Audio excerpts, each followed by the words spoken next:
Good evening.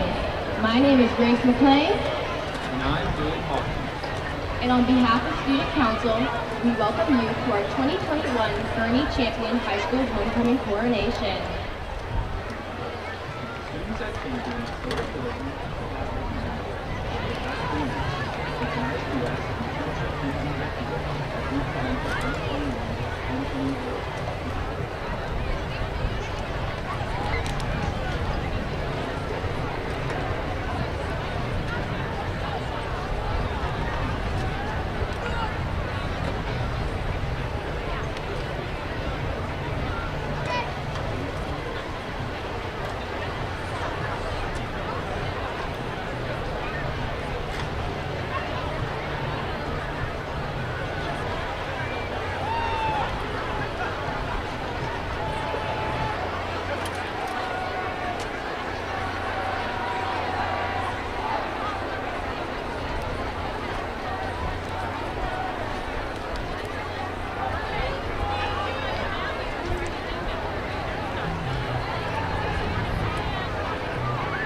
First up, our class of 2025 freshman girl is Ainsley Gardner.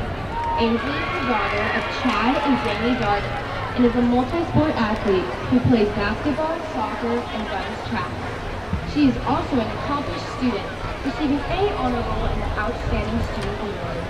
Ainsley is an active member of her community as well, participating in the National Charity League, SCA, Young Life, and her Oak Hills Church Youth Group. Escorting Ainsley is our boy representative, Hudson Simmons. Hudson is the son of Kelly and Bryn Simmons. Hudson plays football and tennis as a partner. Hudson's favorite activity is playing with his pug, Walter. He wants everyone to follow his Instagram handle at Walter Lucas. Next up is our sophomore girl rep, Emily Carr. Emily is the daughter of Darren and Alicia Carr. Emily is proud to say she has gone a full year without repeating an outfit and owns 29 Squishmallow toys. She is great at giving advice and enjoys hanging out with her friends, painting, baking, and thrift shopping.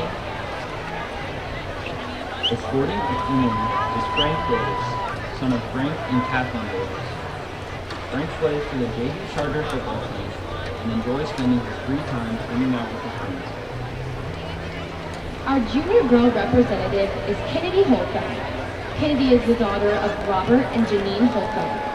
Kennedy participates in varsity cheer, leadership council, environmental club, Business Professionals of America, and has been an FCCLA officer for 4 years.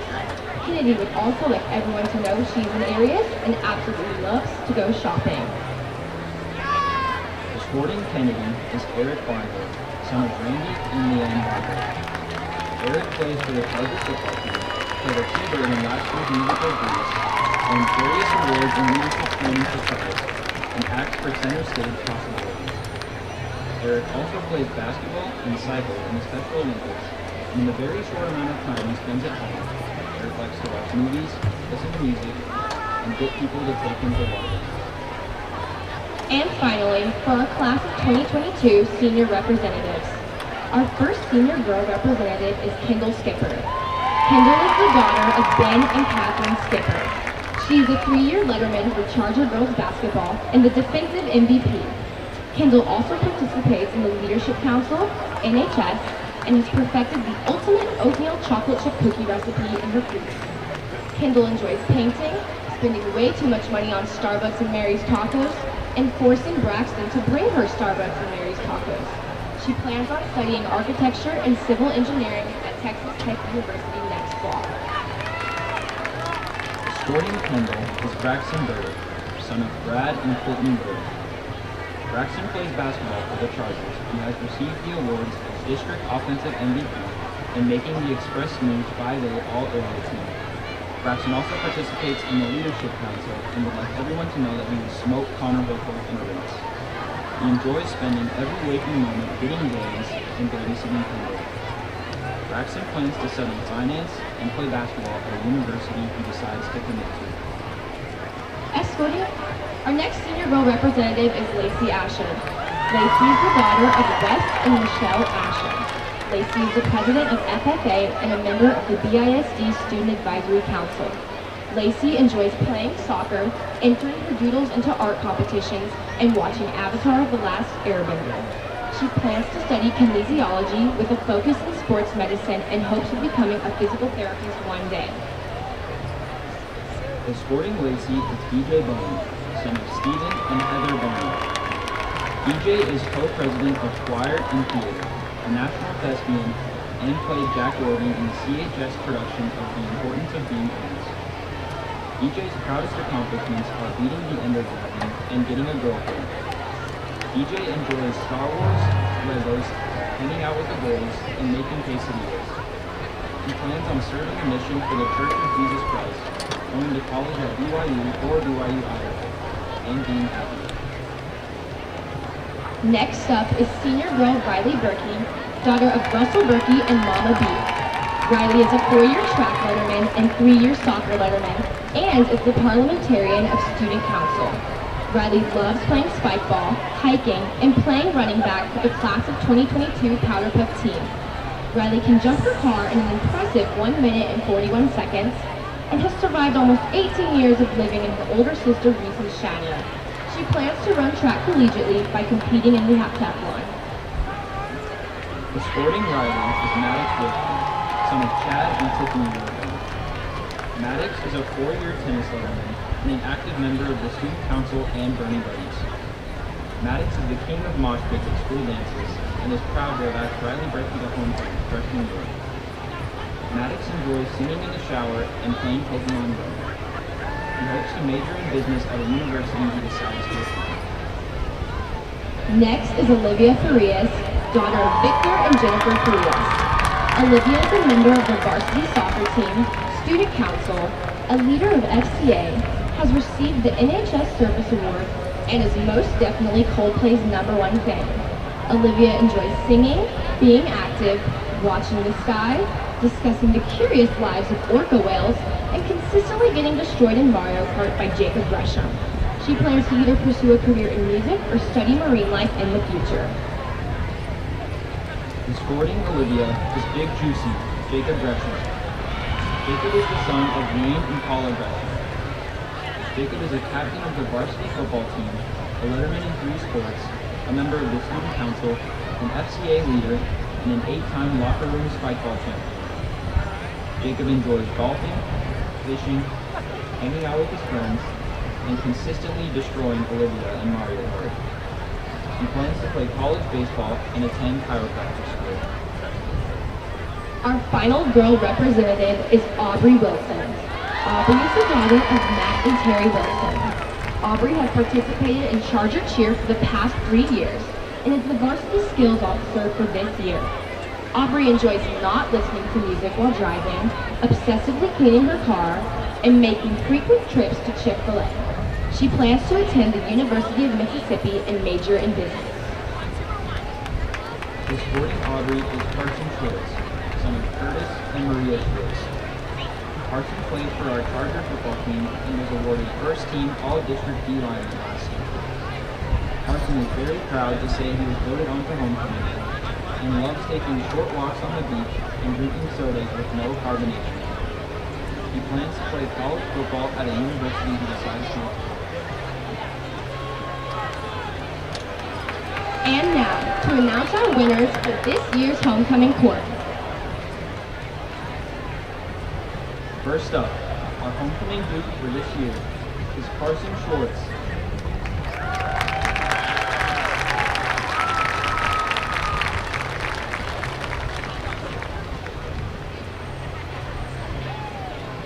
And our Duchess for this year is Riley Murphy.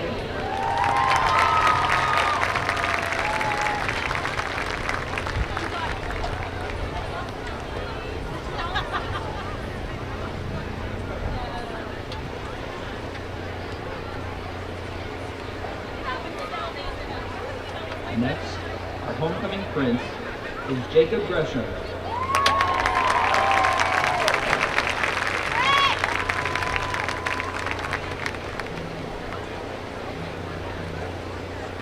And for our homecoming princess, please congratulate Kendall Skipper.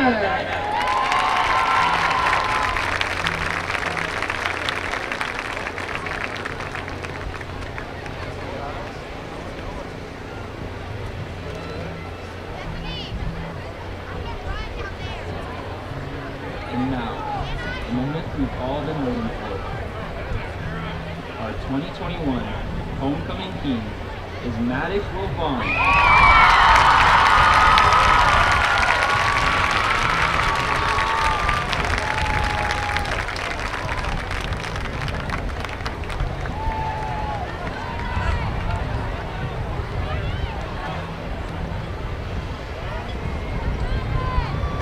And finally, our 2021 homecoming queen is Olivia Farias.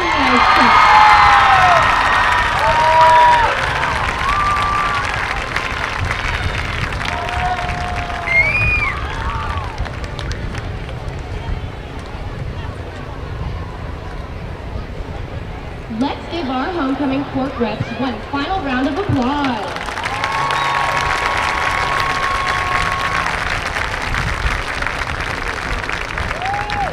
Thank you for watching and enjoy the game. Let's go Chargers!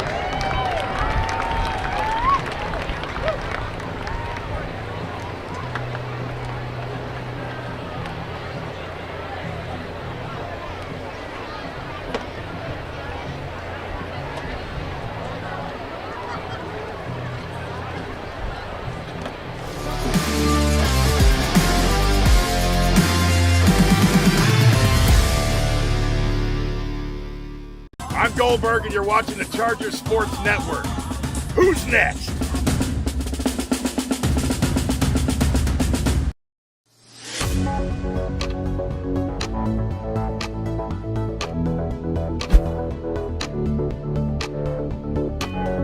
Hi everybody, and welcome to this week's edition of the Boerne Beat, sponsored by PBK Architects, where we feature the top stories from around Boerne ISD. The Champion High School welding students presented 9/11 memorial signs to Kendall County first responders, as well as elected officials and Boerne ISD administration. The students designed and created the metal signs to honor those who lost their lives on September 11th, 2001. A job well done. September is Childhood Cancer Awareness Month. The Boerne High School Gold Out Games were a huge success. BHS sold all of their Gold Out t-shirts and had to order more. The Greyhounds played the game in honor of Reed Neal and raised money for pediatric cancer research. A special shout out goes to our student volunteers who did a great job making this the best Gold Out ever. The Fabre Elementary School All-Pro Dads held their first meeting of the school year recently. All-Pro Dads is a wonderful program that helps parents interact and teach their children positive character traits, such as confidence, integrity, and kindness. This is a fantastic program. Champion High School senior Sabrina Kelly completed the first draft of her full-length novel.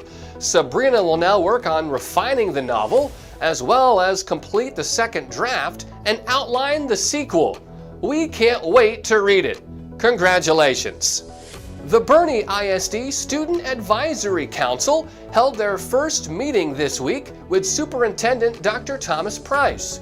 The council is comprised of student leaders from Boerne and Champion High School. The group discussed Boerne ISD's long-range plan and more at the meeting. Champion High School will hold their 2021 Homecoming Parade on Monday night in downtown Boerne at 6 p.m. There will be a full road closure on the parade route starting at 6 p.m.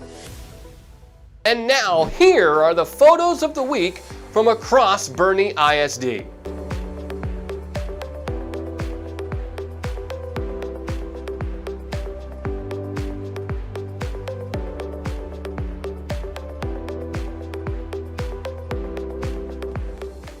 Those are just some of the highlights from around Boerne ISD this week. Be sure to follow our social media pages for much more information.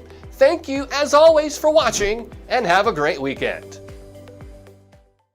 We are 1910 Church. The NTC. We're on a mission. A mission that fuels everything we do. We're about finding and restoring. Finding things that have been broken, lives that have been broken, and restoring them to the manufacturer's intended design. We're serious about people. Because we think people matter. We're fun. Energetic. And crazy about life. Because we think it's worth living. And don't worry, we aren't perfect. Just forgiven and honored to have a second, a third, fourth chance. We would be honored to meet you. And what you're wearing right now is appropriate. So enjoy the game. And we look forward to seeing you soon. Ladies, that is how you execute the run-pass option. All right, guys. In order to live in this community, we need to know important facts. What year was Champion High School open? 2008. Now, who was Champion High School named after? Samuel V. Champion, legendary principal. Okay. Who was the first football coach at Champion High School? Danny Threadgill.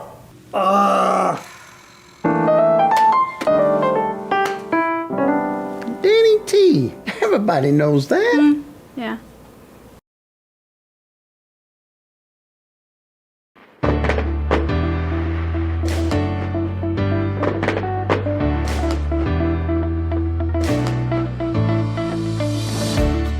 Hi everybody, we're here to surprise the 10,000th student in BISD. Let's go get them.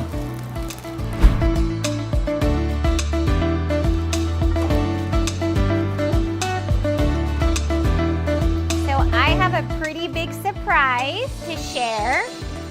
So as you know, our district's getting bigger, and here at Fair Oaks Ranch Elementary, our campus enrolled the 10,000th family last week. The DePablo family.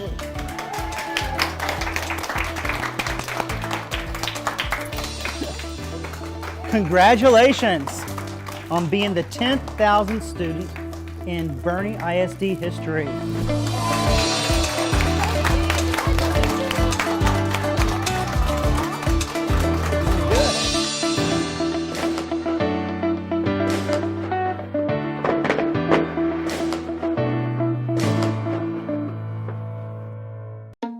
Hi, I'm Scott, and I love Chick-fil-A nuggets because the flavor is unparalleled. As soon as you bite into them, you're in a happy place. The seasoning is perfect. Hey, I'm Giovanni, and a little thing I love about Chick-fil-A nuggets is that they're perfectly breaded. There's just that right amount of crisp. I don't know what they're doing in the kitchen, but it's pure magic. I'm Stan Leach, Boerne ISD Athletic Director, and you're watching the Chargers Sports Network. Tonight's broadcast on the Charger Sports Network is brought to you by H-E-B, Smoky Moe's Barbecue, Chick-fil-A, Frost Bank, Jet Specialty, Ferris Orthodontics, 1910 Church, Wick Productions, and Dog and Pony Grill.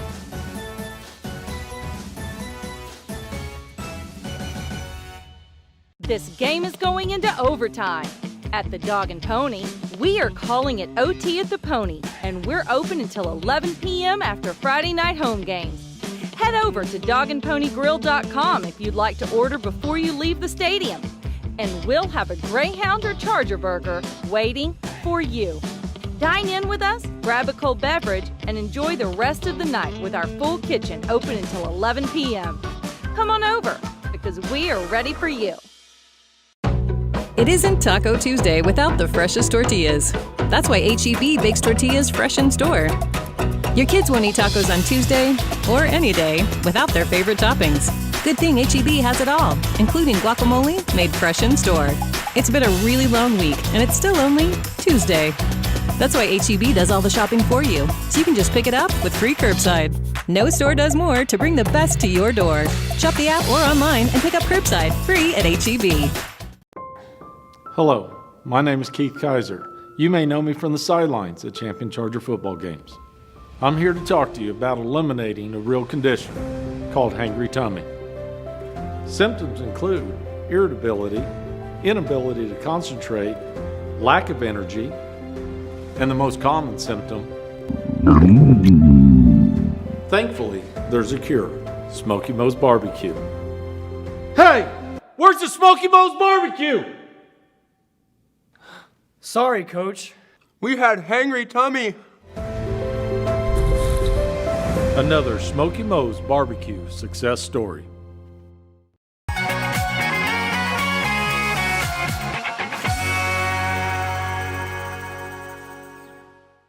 Champion High School! 5, 6. 1, 2, 3, 4, 5, 6, 7, 8, 9, 10, 11, 12, 13, 14, 15, 16,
I'm Goldberg, and you're watching the Chargers Sports Network.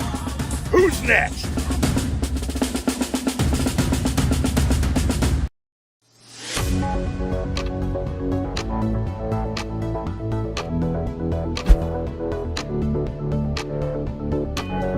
Hi everybody, and welcome to this week's edition of the Boerne Beat, sponsored by PBK Architects, where we feature the top stories from around Boerne ISD.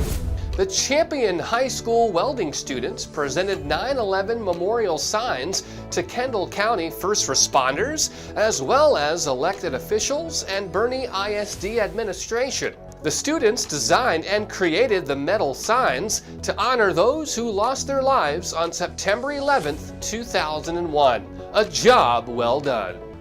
September is Childhood Cancer Awareness Month. The Boerne High School Gold Out Games were a huge success. BHS sold all of their Gold Out t-shirts and had to order more. The Greyhounds played the game in honor of Reed Neal and raised money for pediatric cancer research. A special shout out goes to our student volunteers who did a great job making this the best Gold Out ever. The Fabra Elementary School All-Pro Dads held their first meeting of the school year recently. All-Pro Dads is a wonderful program that helps parents interact and teach their children positive character traits, such as confidence, integrity, and kindness. This is a fantastic program. Champion High School senior Sabrina Kelly completed the first draft of her full-length novel. Sabrina will now work on refining the novel, as well as complete the second draft and outline the sequel. We can't wait to read it. Congratulations. The Boerne ISD Student Advisory Council held their first meeting this week with Superintendent Dr. Thomas Price. The council is comprised of student leaders from Boerne and Champion High School.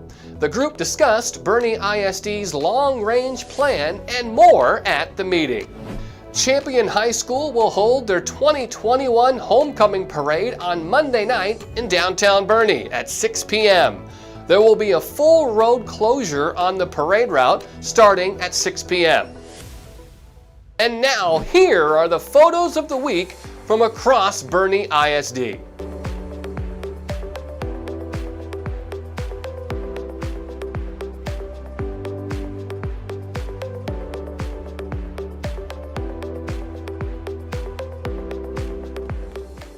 Those are just some of the highlights from around Boerne ISD this week. Be sure to follow our social media pages for much more information. Thank you as always for watching and have a great weekend. We are 1910 Church. The NTC. We're on a mission. A mission that fuels everything we do. We're about finding and restoring. Finding things that have been broken, lives that have been broken, and restoring them to the manufacturer's intended design. We're serious about people. Because we think people matter. We're fun. Energetic. And crazy about life. Because we think it's worth living. And don't worry, we aren't perfect. Just forgiven and honored to have a second, a third, fourth chance. We would be honored to meet you. And what you're wearing right now is appropriate. So enjoy the game. And we look forward to seeing you soon. On a beautiful Friday night from Boerne, Texas, it's high school football on the Chargers Sports Network. On deck tonight, the 4-0 champion Chargers hosting the El Campo Ricebirds, who come in with a record of 3-1, and they are one of the top 4A programs in the state. Alongside Kerry Barboza, I'm Brant Freeman, ready for this game between the Chargers and the Ricebirds. This is the final non-district game of the season for Champion, heading into a bye week, a chance to be 5-0. But Kerry, the work is cut out for the Chargers here tonight, facing a very good El Campo football program. Yeah, very good program, as you say, and also a couple of good running backs. Reuben Owens, Jonathan Davis also in there, and Reuben Owens committed to Texas. He's a 5-star recruit. He's nationally ranked running back, depending on which service you look at. He's top 5 of everyone that I saw, so he's a great running back. And Chargers are going to have their hands full trying to stop him, and we'll see what the game plan is to try to get them to throw a little bit, make them more uncomfortable running that ball, and see if they go through the air to try to move that ball. But yeah, it should be a pretty good game. Now, you see, with the coin toss taking place, one of the Champion captains is their quarterback, Carson Kaiser. The senior is out again, as he was last week. Did not play in the win for the Chargers at home over Laredo. United got hurt in the United South game in Laredo, 2 different games there, as the Ricebirds will defer the kickoff to the second half, which means we'll see the offense first. So Kaiser out again tonight, Carrie. That means we'll see the second straight start for Jordan Ballin, who looked very good last week. Yeah, threw for 4 touchdowns last week and had a great game as a sophomore, just his first start. And they're kind of banged up right now, and they have a sophomore running back that starts, sophomore quarterback. Krause, the receiver, is a sophomore. They all had pretty good games last week. We saw the captains, Ryan Lira, out there. He was banged up. He's going to sit out tonight.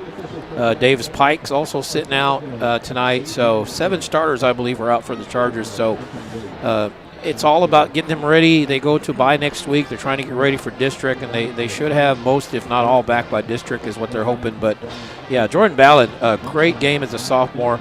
And we talked about it last week. He was on varsity baseball team as a freshman. He was the MVP of the varsity baseball team. So he's a good athlete, and he's not afraid of the moment. Played great last week, very poised, and they're looking for more of the same from him this week. Ryan Brandon, coming off a monster game last week in the win over United, is back to return the opening kickoff, coming from Diego Gutierrez. Again, the Chargers trying to stay unbeaten on the season, a perfect 4-0. Wins over Stevens, MacArthur, and 2 teams out of Laredo, United South and United. Brandon had a great game last week. Fair catch caught for, made by the Chargers, taken in by Cole Reha. And Boerne Champion will start at around his own 32-yard line. A look at the numbers for Jordan Ballin last week. First career start, 32 of 43 passing, 346 yards and 4 touchdowns.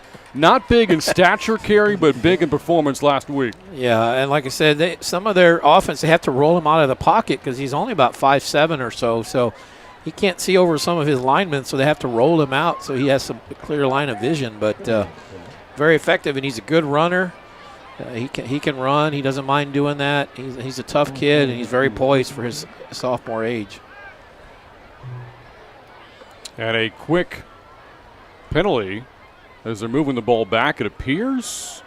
Our head official, Greg Dockery, signaled something here. Now they're moving the ball the other way. This flag was against El Campo, believed for an illegal substitution. So, 1st and 10, Chargers at the 37-yard line. And this is the quarterback, Jordan Ballin, the sophomore, came into the program as a wide receiver. He stands 5'7". Carson Kaiser is 6'3", and the first play is a run for Reha.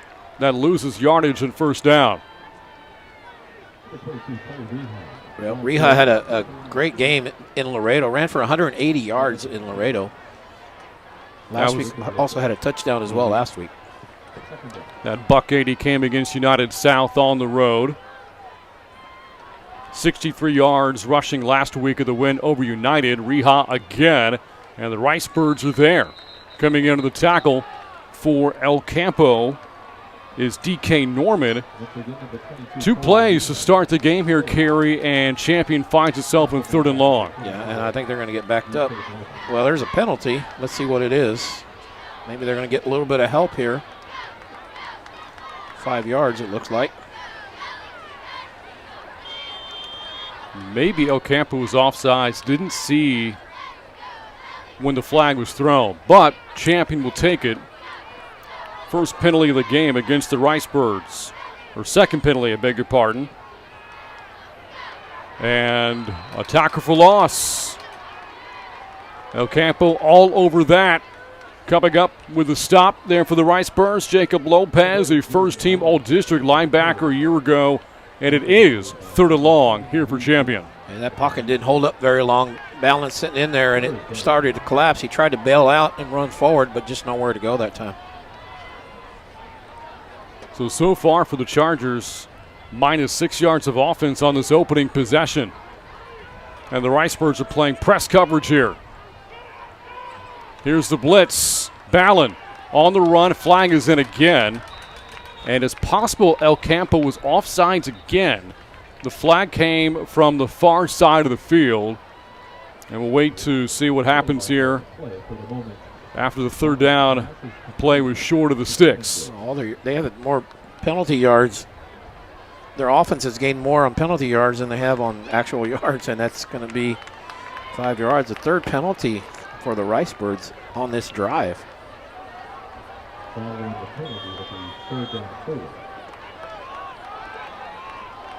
You heard Carey mention it, 7 players out, including Kaiser. Alex Rodriguez, the team's top tailback, and a big target at receiver, Davis Pike, with a knee injury.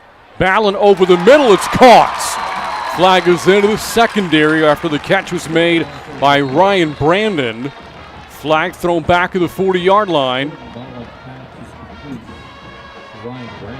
And what has been a penalty-filled first champion possession. Fourth penalty of the game with his sticks. And Brandon got up a little gimpy there. He's trying to walk it off.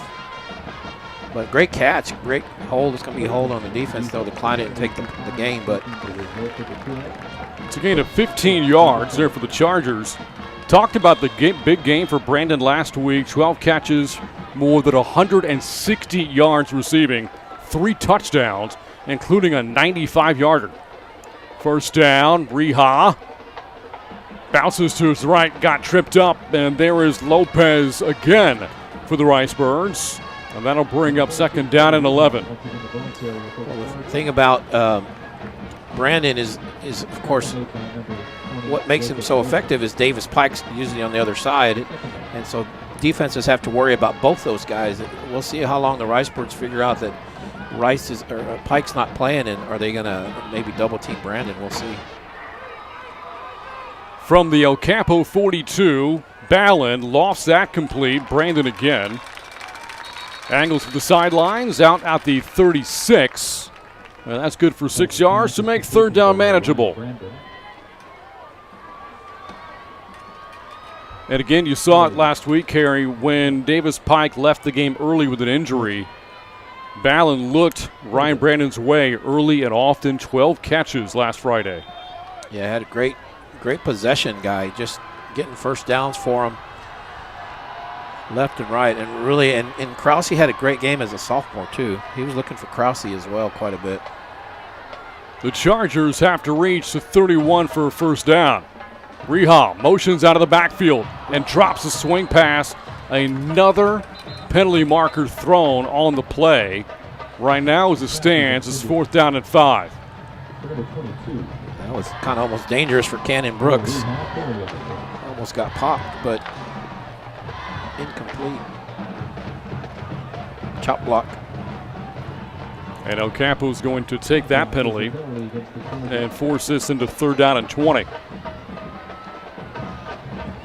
Well, they'll get the down back, but that's a long way to go being behind the chains against this good team, the Ricebirds. This a Charger offense averaging just south of 40 points a game. Put up 42 last week in the win over United.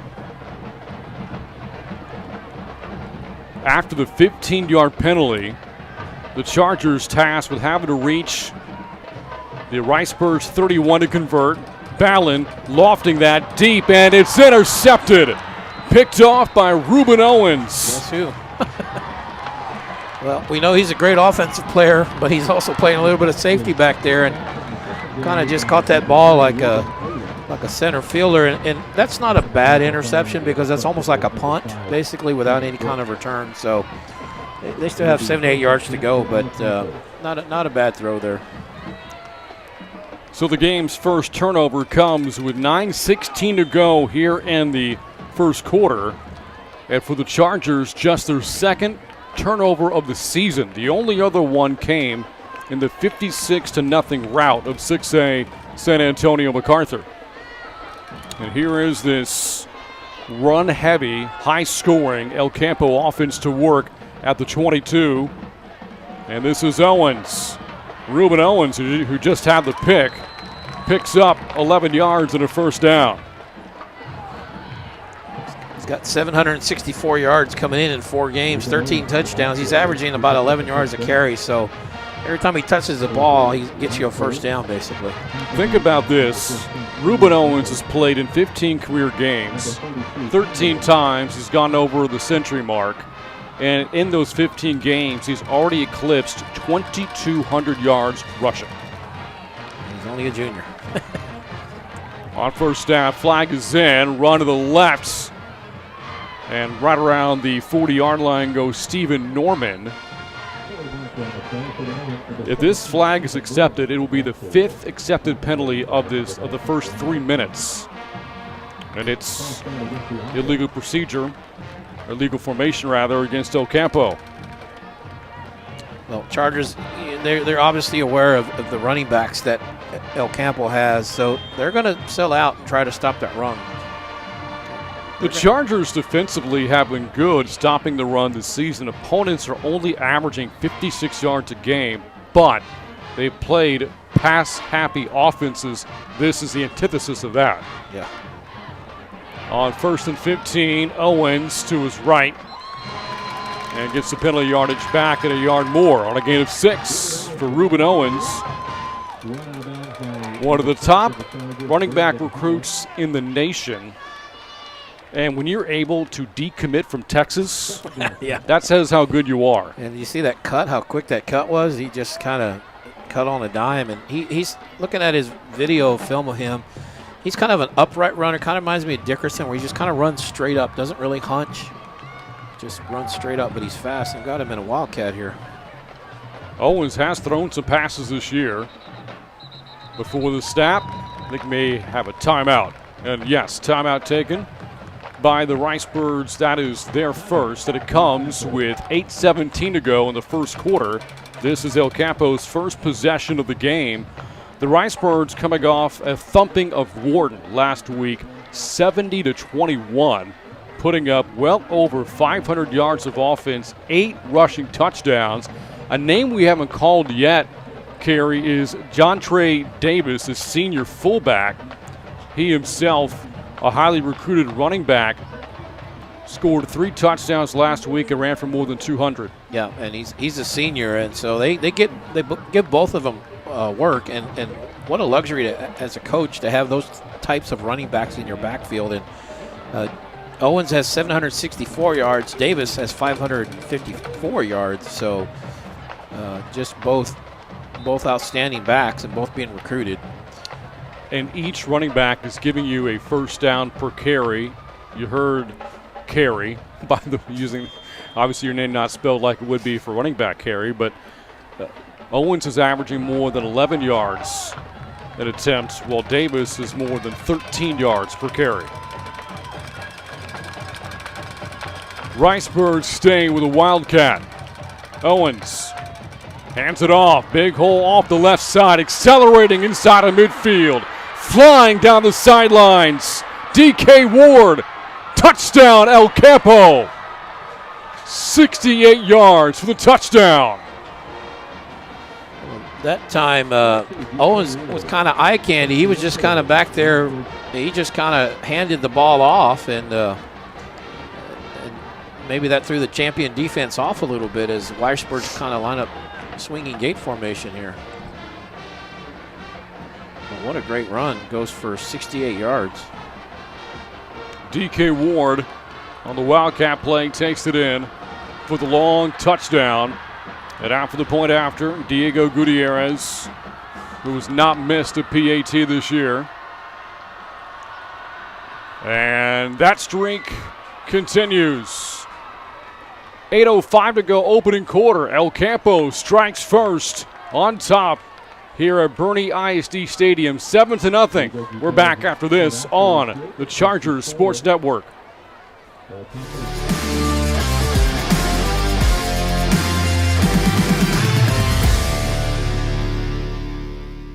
I'm Goldberg, and you're watching the Chargers Sports Network. Who's next? Tonight's broadcast on the Charger Sports Network is brought to you by H-E-B, Smoky Moe's Barbecue, Chick-fil-A, Frost Bank, Jet Specialty, Ferris Orthodontics, 1910 Church, Wick Productions, and Dog and Pony Grill.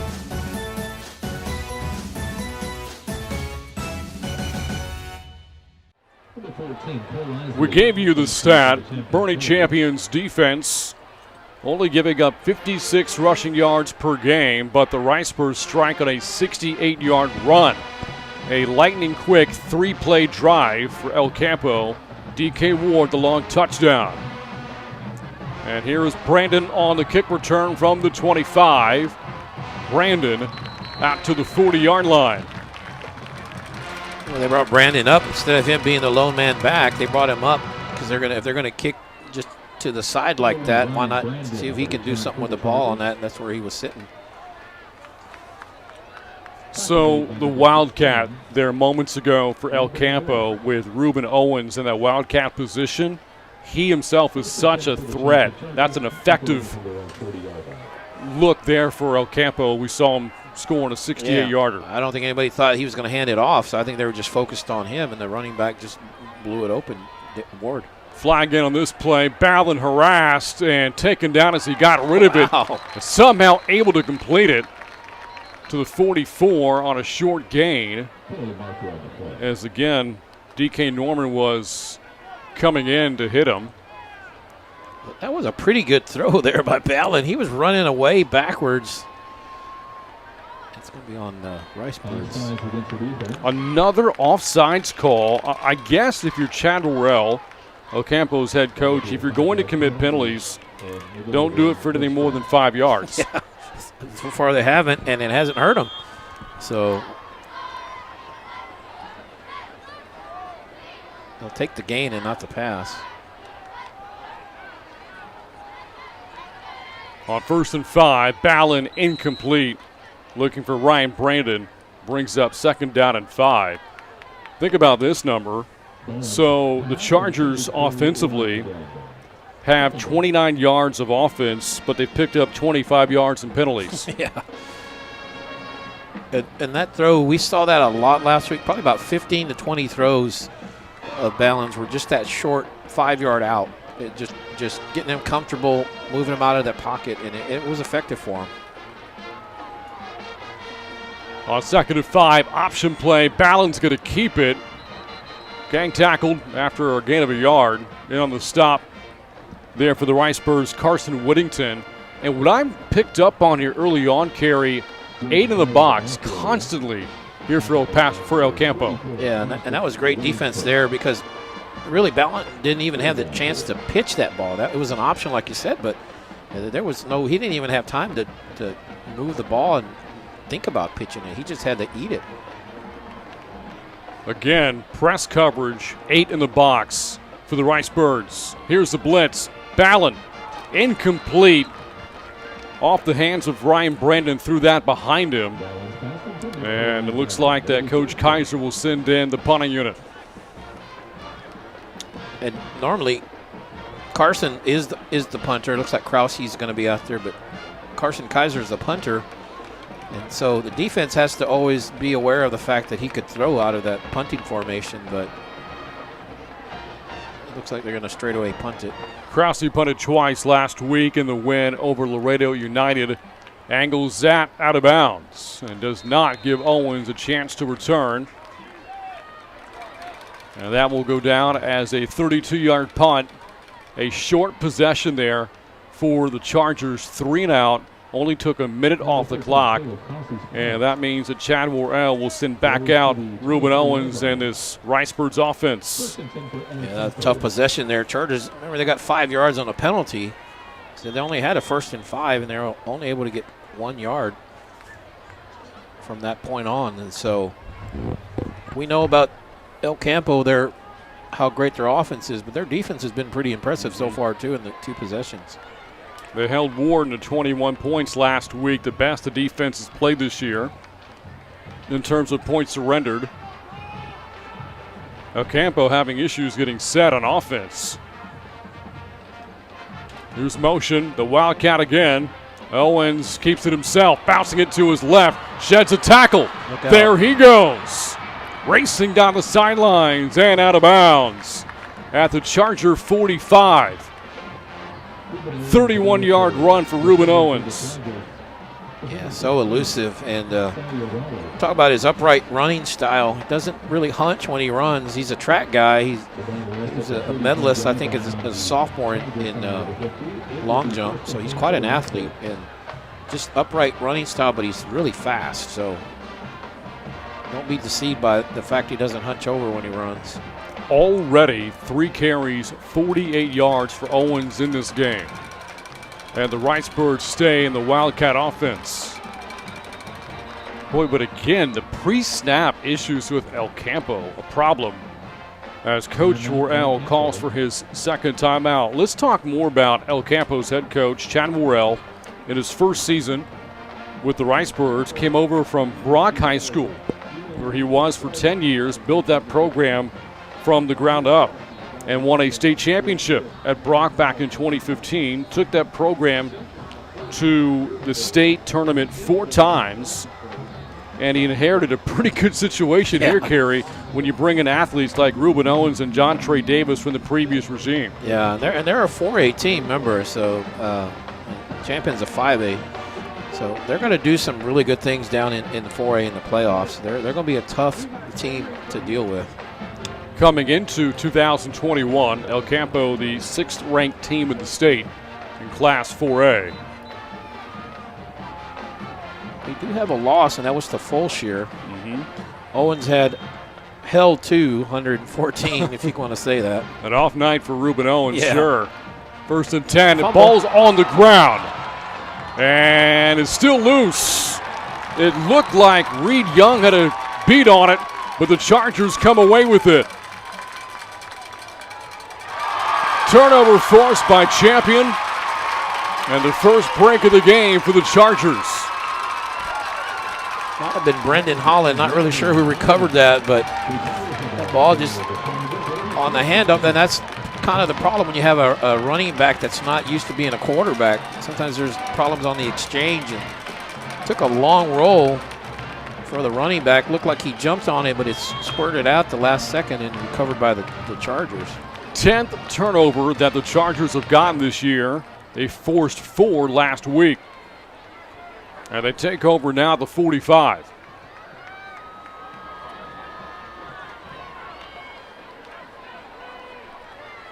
Ballin heaves that off the fingertips of the tight end, Krause.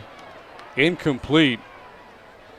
And I'm noticing here from this defense, in addition to 8 in the box quite a bit, a lot of press coverage here, jamming the receivers at the line. Yep, and that time Whittington, that linebacker, he came in from that outside, and he put some pressure, and I think he got to Ballin, knocked him down, and made him throw it, not giving him much time back there to wait for a receiver to get open. Krause was a big target of Ballin's last week. 8 catches, over 70 yards, and a score in the win over Laredo United. And this is Reha with his best run tonight, good for 6. Well, when they're crowding the box like that, once you get past that first level where all those linemen and linebackers are, then it's open after that, and that's why he got about 7 on that one. That is the first positive run of the night for Champion's offense. Once you get to that second level, you have some daylight. He just kind of lost his balance. Might still be running. Halfway through the first quarter, Ricebirds on top 7-0. Ballin swings that incomplete off the hands of Cannon Brooks. 4th down and 3. And what will Coach Kaiser do? He'll punt it. So Ballin, first 2 pass attempts tonight on target to Ryan Brandon, since then 4 straight incompletions. Yeah, that one, a little bit of pressure, I think. He was feeling the pressure. He knew he had to get rid of it. He had more time, I think, than he realized, trying to hit Brooks out in the open field. And those were the passes that were money for him last week. Movement here, and it's a fake. It goes awry. A flag is in. The ball is jumped on by Whittington. There is a penalty. This could be against Champion for an illegal shift. If that's the case, the Ricebirds will decline, and that's exactly what happens there. A fake punt for the Chargers, but they can't execute. And now El Campo takes over deep in champion territory. Yeah, I'm not sure what that was. I don't know if they were just moving guys like that to see if they would jump and get a first down on 4th and 3. If they jump El Campo, which they've done that a few times tonight, they would have gotten a first down. So I'm not sure exactly what the play was. It could have been a fake punt, but regardless, it's a fumble, and you're going to give the Ricebirds a short field here. It looked like the snap was going to the blocker position ahead of Krause. The up man.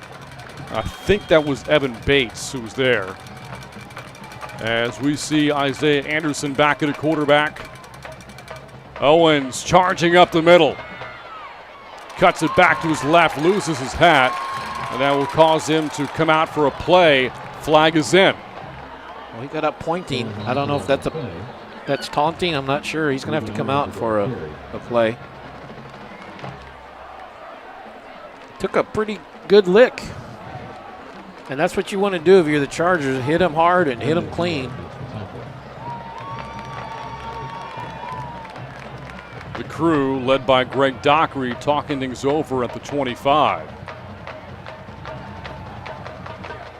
I don't know if they're going to call a face mask, I think, is this. They're going to say why his helmet came off. And there you go. Face mask against the defense. Second 15-yard penalty against Champion tonight. And they're going to allow Owens back in. Yeah, and I think Coach Kaiser wants to know why. Even though his helmet was taken off, it didn't just fall off. He shouldn't be allowed out there. Yeah, unless they can get him back in if they call a timeout. And somebody did take a timeout. Not sure who. I believe this one taken by Champion. Their 1st and 2 left for head coach Keith Kaiser, now in his 9th season at Champion. 73 wins. His team is out to a 4-0 start. Took over for Danny Threadgill back in 2012 following the 2012 year. And he's guided his team to 3 seasons of 10 or more wins. Never a losing campaign here at Champion High School. And not long ago, Carey took the Chargers to the state semifinals and was named as the Express News Coach of the Year. Yep, 2019 they played at Kyle Field there, and one thing that Coach told me before the game, he says we played Fort Bend Marshall in that game. We saw speed we hadn't seen before, and he says this is why we want to play El Campo, and we're excited about because we're going to see a back we're probably not going to see the caliber of for a while, and so. Floresville has a good back, but I don't know if he's at this level, and so this will help them down the road seeing backs with this kind of speed. First down, pitch to Owens, exploding off the right side. Owens for the end zone for the touchdown. El Campo on top, 13-0. Ruben Owens in for the score. It's a flag. But there's a penalty marker back at the 5. This might come back. Well, you think of El Campo, if they eliminate half these, they've really hurt themselves, but they're still in control. 6 penalties against the Ricebirds in the game's first 6:23. That's a penalty a minute. So wipes away what would have been the 36th career rushing touchdown for Owens. It's a spot foul, so it's the ever so rare first down and 13. Yeah, weird. Owens again to his left. Turns a corner inside the 10. Owens down to the 5. And able to pick up about 15 yards there, close to a first down. Actually 8 yards on the game. It's second down and 4. Ricebirds, they bring 2 or 3 guys in every play, it seems like. They rotate in a lot of guys for a 4A program. Guys are playing both ways. Yeah, they are. You look at the opposing sidelines, there's not a ton of white shirts available there, but trying to work in their depth as much as they can. Here's Owens slicing his way up the middle and in for the touchdown. And there is career rushing score number 36 for Reuben Owens. Campo touchdown. And that's one thing the Chargers are hoping, that the lack of depth will make a difference later in the game for El Campo.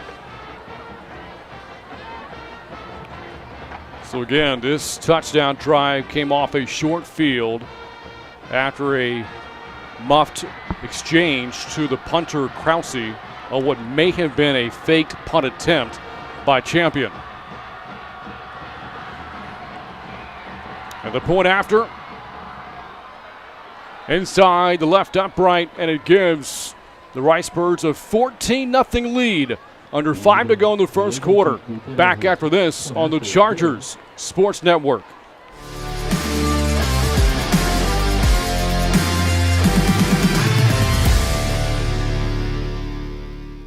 I'm Stan Leach, Boerne ISD Athletic Director, and you're watching the Chargers Sports Network.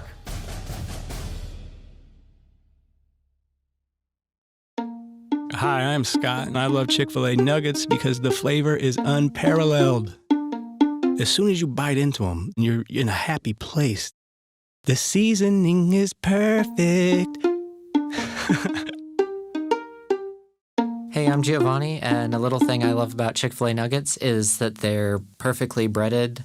There's just that right amount of crisp. I don't know what they're doing in the kitchen, but it's pure magic. El Campo flexing its muscles early on top 14-0. Touchdown run for Reuben Owens moments ago. 14th touchdown run this year, 36th of his career. Ricebirds have built a 2-touchdown lead, and the Chargers have yet to do much of anything offensively. Short kick, fair catch by Riha, just shy of the 30-yard line.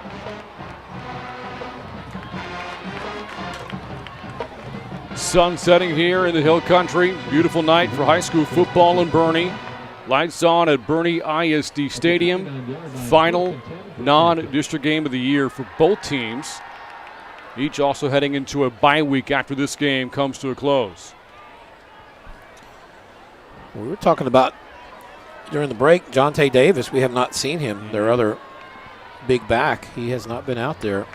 He definitely has not had a carry. But I don't see him out there. A player coming off a big game last week against Wharton, but can't find him on the field right now. Meanwhile, Boerne Champion work to do. It's 1st and 10. Ballin, great protection, slings that complete, and that's a first down. Brandon down the sidelines. His third catch is good for a first down. Well, that time they backed off the Ricebirds. They were showing blitz and they backed off, and Ballin had time, so he's able to wait for the receiver to get open. Made a nice throw. It's a gain of 18 for Ryan Brandon. That's his third catch already of this first quarter. The only pass catcher so far for the Chargers as that run is stuffed. Riha held to no gain.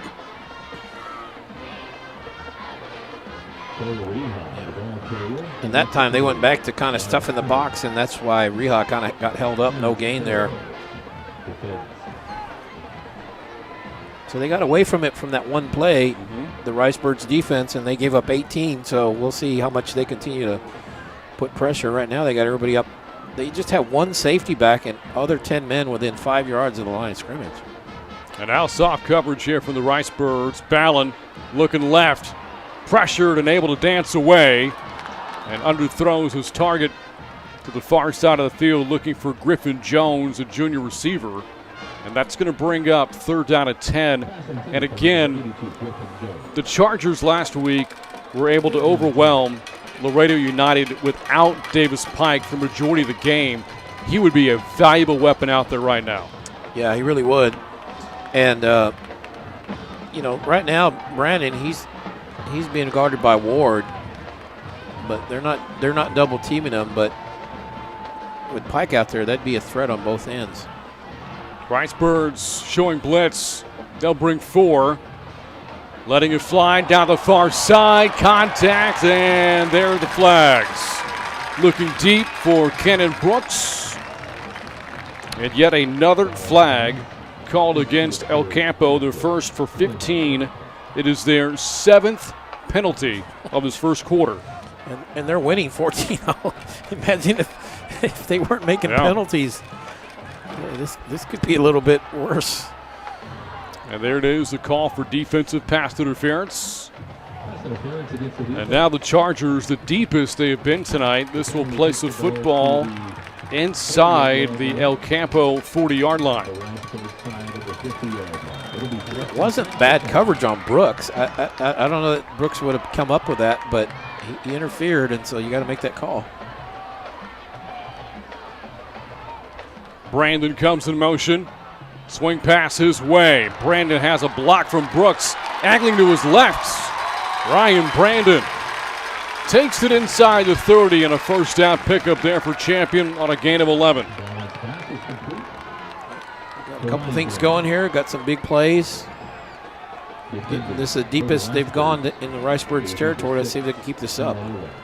Up tempo here for the Chargers. Option. Ballin's going to pitch it to Brandon and got cut down. Good tackle out of the open field made by David Ursery.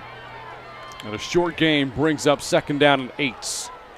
And Brandon, he's just such a dynamic athlete that you got to try to get him the ball as many ways as possible. And Ballin took a step back, and they're not going to allow that. This will make it 2nd down and 13. So the two teams are now combined for 10 flags here in the first quarter. And we still have 3 minutes to go. Well, you didn't have anywhere to be tonight. We're working on a 40-minute first quarter right now. Well, at that rate, we might be home by midnight. Chargers 2-0 at home. Ricebirds just played their first road game last week and put up 70 in a win over Wharton. Reha in motion. Pass his way. Reha cutting it to his rights. And that doesn't get much. In fact, no gain there.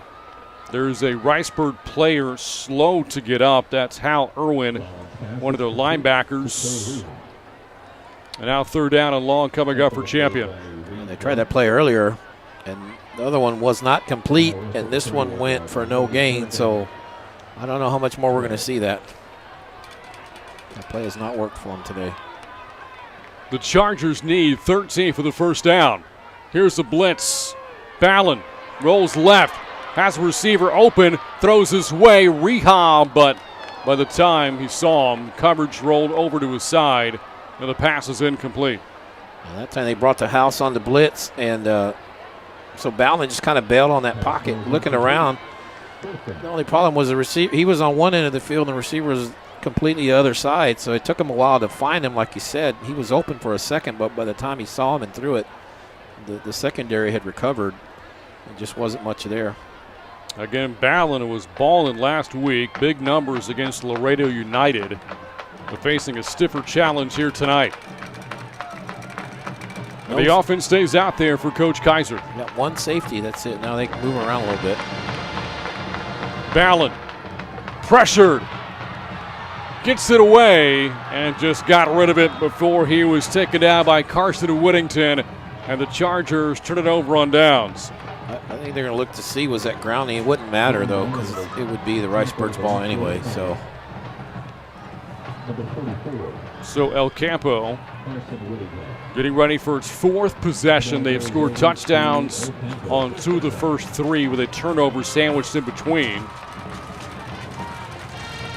And at some point, the Champions, this sounds like an obvious statement, they've got to score to just simply keep up with El Campo. You can't imagine the Ricebirds are going to be stuck on 14 points the remainder of the night. Right, and you know the Ricebirds are going to score as dynamic they are, but you got to make it a little bit tougher on them. Fumble. Ball's on the ground. Second time El Campo's put it on the ground tonight, but the Ricebirds able to get back on it. I believe that fumble happened on the center to quarterback exchange. And the 2nd down. The first drive they scored on went 3 plays and 78 yards. Only took a minute 11. Second drive, 3 plays, 34 yards. That was after the fumble recovery on the punt. It took them a minute 1. So, 2 3-play drives for touchdowns. You got to make it a little bit tougher, make them earn it, kind of grind it out a little bit more. 2nd and 10. Backup quarterback is in. A pitch to Owens. And Owens is dropped short of the 40-yard line after a gain of about 6 yards. So now we see Brock Rod in at quarterback here for El Campo and head coach Chad Worrell. Ruben Owens on the carry. Initial contact for the defense was made by number 15, Star Bowling. Again, the quarterbacks don't throw much in the offense. Their job is to hand the ball off to number 4 and get out of the way. Yeah, and they're trying to get them. They were going to try to crowd the box, make them throw a little bit. That hasn't happened so far. Rod hands to Owens and head first dive, enough for the first down. That's good for a gain of 5 yards to move the chains.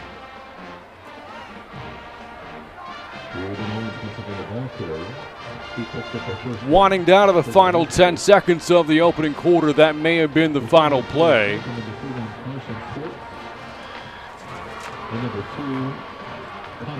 Owens already more than 80 yards rushing, and the Ricebirds will wait until the second quarter before taking the next snap. Or was there a timeout called? No, I think they're just walking off the field. Clock is stuck on 7 seconds. I guess they did. Somebody did. I just think the clock operator's slow to the trigger here. Well, I think the official said roll it. Yep. So, with that, we will go to the second quarter with them. Ricebirds on top at the end of 1, 14-0 on the Chargers Sports Network.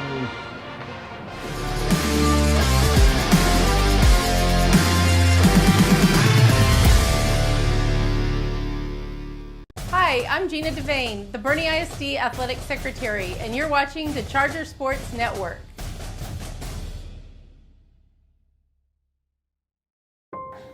Hello, my name is Keith Kaiser. You may know me from the sidelines at Champion Charger football games. I'm here to talk to you about eliminating a real condition called hangry tummy. Symptoms include irritability, inability to concentrate, lack of energy, and the most common symptom. Thankfully, there's a cure, Smoky Mo's Barbecue. Hey, where's the Smoky Mo's Barbecue? Second quarter underway. Owens exploding inside the 30, takes off, and they will not catch him tonight. Ruben Owens in for the second time. 58-yard touchdown, El Campo. Well, once he got out to that open field, forget about trying to catch him. I know the Chargers were running downfield, but that was going to be a tough task to try to catch him. And we talked about 3-play drives. This is a 4-play drive. So far their offense has been very efficient tonight, the Ricebirds. Ruben Owens, 9 carries, 140 yards, and 2 touchdowns. Out for the point after. Again is Gutierrez looking for a 21-0 lead. Bad snap, and the kick is blocked. And so the Ricebirds will settle for 6. It's 20-0. El Campo on top. Let's take you back to week 1 here at Boerne ISD Stadium. What a way to usher in 2021 for this program. The Chargers, facing a 6A program in San Antonio Stevens, trailed 31-20 in the fourth quarter. Came back to win. Ryan Brandon, 2 touchdown catches. Alex Rodriguez ran for more than 100. Carson Kaiser, 3 touchdown passes. And a big fourth quarter comeback for Champion that night. Yeah, that was a great game. It looked like, wow, it looked like Stevens probably going to win this game. They had a lot of momentum, and then Chargers came up with the interception, I think, that set up that first score. I want to say Jacob Caraway had an interception, gave him a real short field. They scored. Then they stopped Stevens, and they went down and scored again and won that game. That was a great way to start the season. Nail biter with them and Stevens. And them and Stevens have played some really good games over the years. Champion has the advantage, I think, head-to-head 5-2, but only one has been a blowout. All the others have been pretty close like that, real competitive game. That's a great been a great series and a great rivalry with those two schools. Real close games. The Falcons had over 300 yards passing that night. And again, the total opposite of what Champion's up against here this evening. The Ricebirds have already run for more than 200 yards as a team. Fair catch caught for by Riha. And Champion sets up with the 29-yard line. So again, if you're just catching up, Carson Kaiser out for the second consecutive week with a shoulder injury. Alex Rodriguez, a tailback, who was playing well before he got hurt in week 2, missing his third straight game. And Davis Pike suffered a knee injury early in the game last week. He's not available tonight either. And you mentioned Ryan Lira on offensive line. Yeah, and Kate Galt also on defense. So they've got about 7 guys out, and so playing with a lot of young guys right now. Ballin, first down, design quarterback run. And this will yield all of a yard. Got cut off from the sidelines by D.K. Norman, and it's second down and 9. Well, we talked about how the Champion defense has to make a little bit harder on El Campo, and offense got to help out the defense too. And it's easy for us to sit here and say that, but they've got to sustain some sort of drives to keep their defense off the field, to give them a little bit of a break. Just underway, second quarter. The Ricebirds scored in the first play of the quarter, a 58-yard run by Reuben Owens. Riha stopped for no gain, brings up third down and long. Tough night of the office for Cole Riha. 5 carries, 3 yards so far. And it's third down, and boy, if you can get a first down here, that would just help your team, help the offense. I would expect to see more pressure here. The Ricebirds have been bringing it on third and longs. They're showing it. They'll bring 4 over the middle for the tight end, Krause. Good third down play, and that'll move the change for the Chargers. That safety for El Campo really saves a touchdown. Krause with a great catch. Gain of 16 for Caleb Krause. Chargers up tempo. Looking to piece together some rhythm on offense. Ballin pressured. Heaves that, almost picked, but caught by the receiver. Wow. One of the greatest 4-yard catches you'll ever see. It's Krause bringing it in for Champion. And you think about it, Krause's a sophomore, Ballin's a sophomore, so they played together last year as freshmen on the freshman team, so he kind of knows where Krause's going to be and what Krause's capable of doing. So he looks for him quite a bit. Second down, Ballin again, running for his life, and that's intercepted. Picked off by Jacob Lopez. Second turnover forced by El Campo. And the Ricebirds take over right around midfield. Good job by Lopez. I don't think Ballin saw him. He threw the ball. He had a man there, but Lopez was just back a few yards, and then when he saw the throw, then he made a move for the ball and made a nice interception. Good job holding on to that. And actually, if you factor in the muffed punt to the punter, Krause, that's his third turnover against Champion, a team that had 1 through its first 4 games.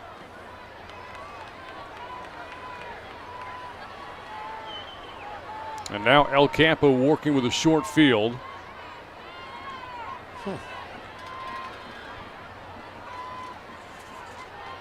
First down run to the outside. Stephen Norman held to a modest 4-yard gain. Well, at this point, let's see how much they're going to use Owens going forward. 20-0 lead early in the second. Number 17, Stephen Norman, is about carrier. Again, this. Yeah, maybe they're going to give a try on the jump. Anderson now talking to the line. And a timeout taken by El Campo, their third and final here on this first half. Talked about the Chargers season opener. El Campo won their opener over Gonzalez 56-34.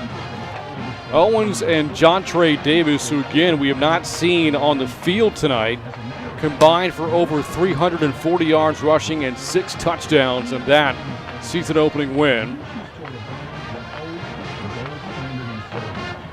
And this is a well-heralded program.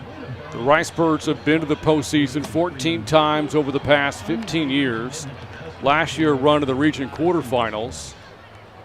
And Coach Worrell trying to get them back into state championship contention. Last time they reached the state finals, 2012.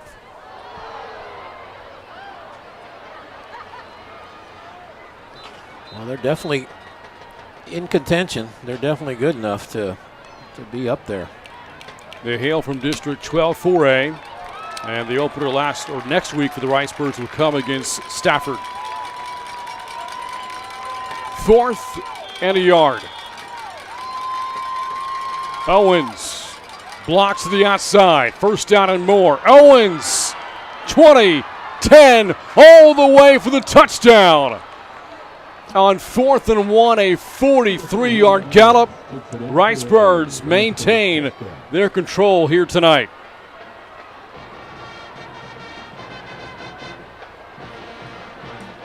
Well, just such a dynamic athlete. What more can you say about him that we haven't said? Just he has a little bit of daylight. He can break it. Third touchdown for Reuben Owens. His last 3 carries have gone for 58, 5, and 42.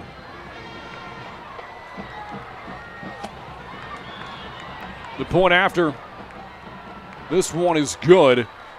And it's all El Campo on top, 27-0.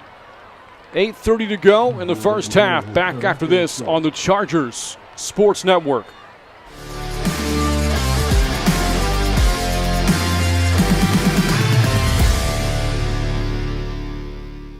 I'm Brian Benway, Boerne ISD Director of Communications, and you're watching the Chargers Sports Network.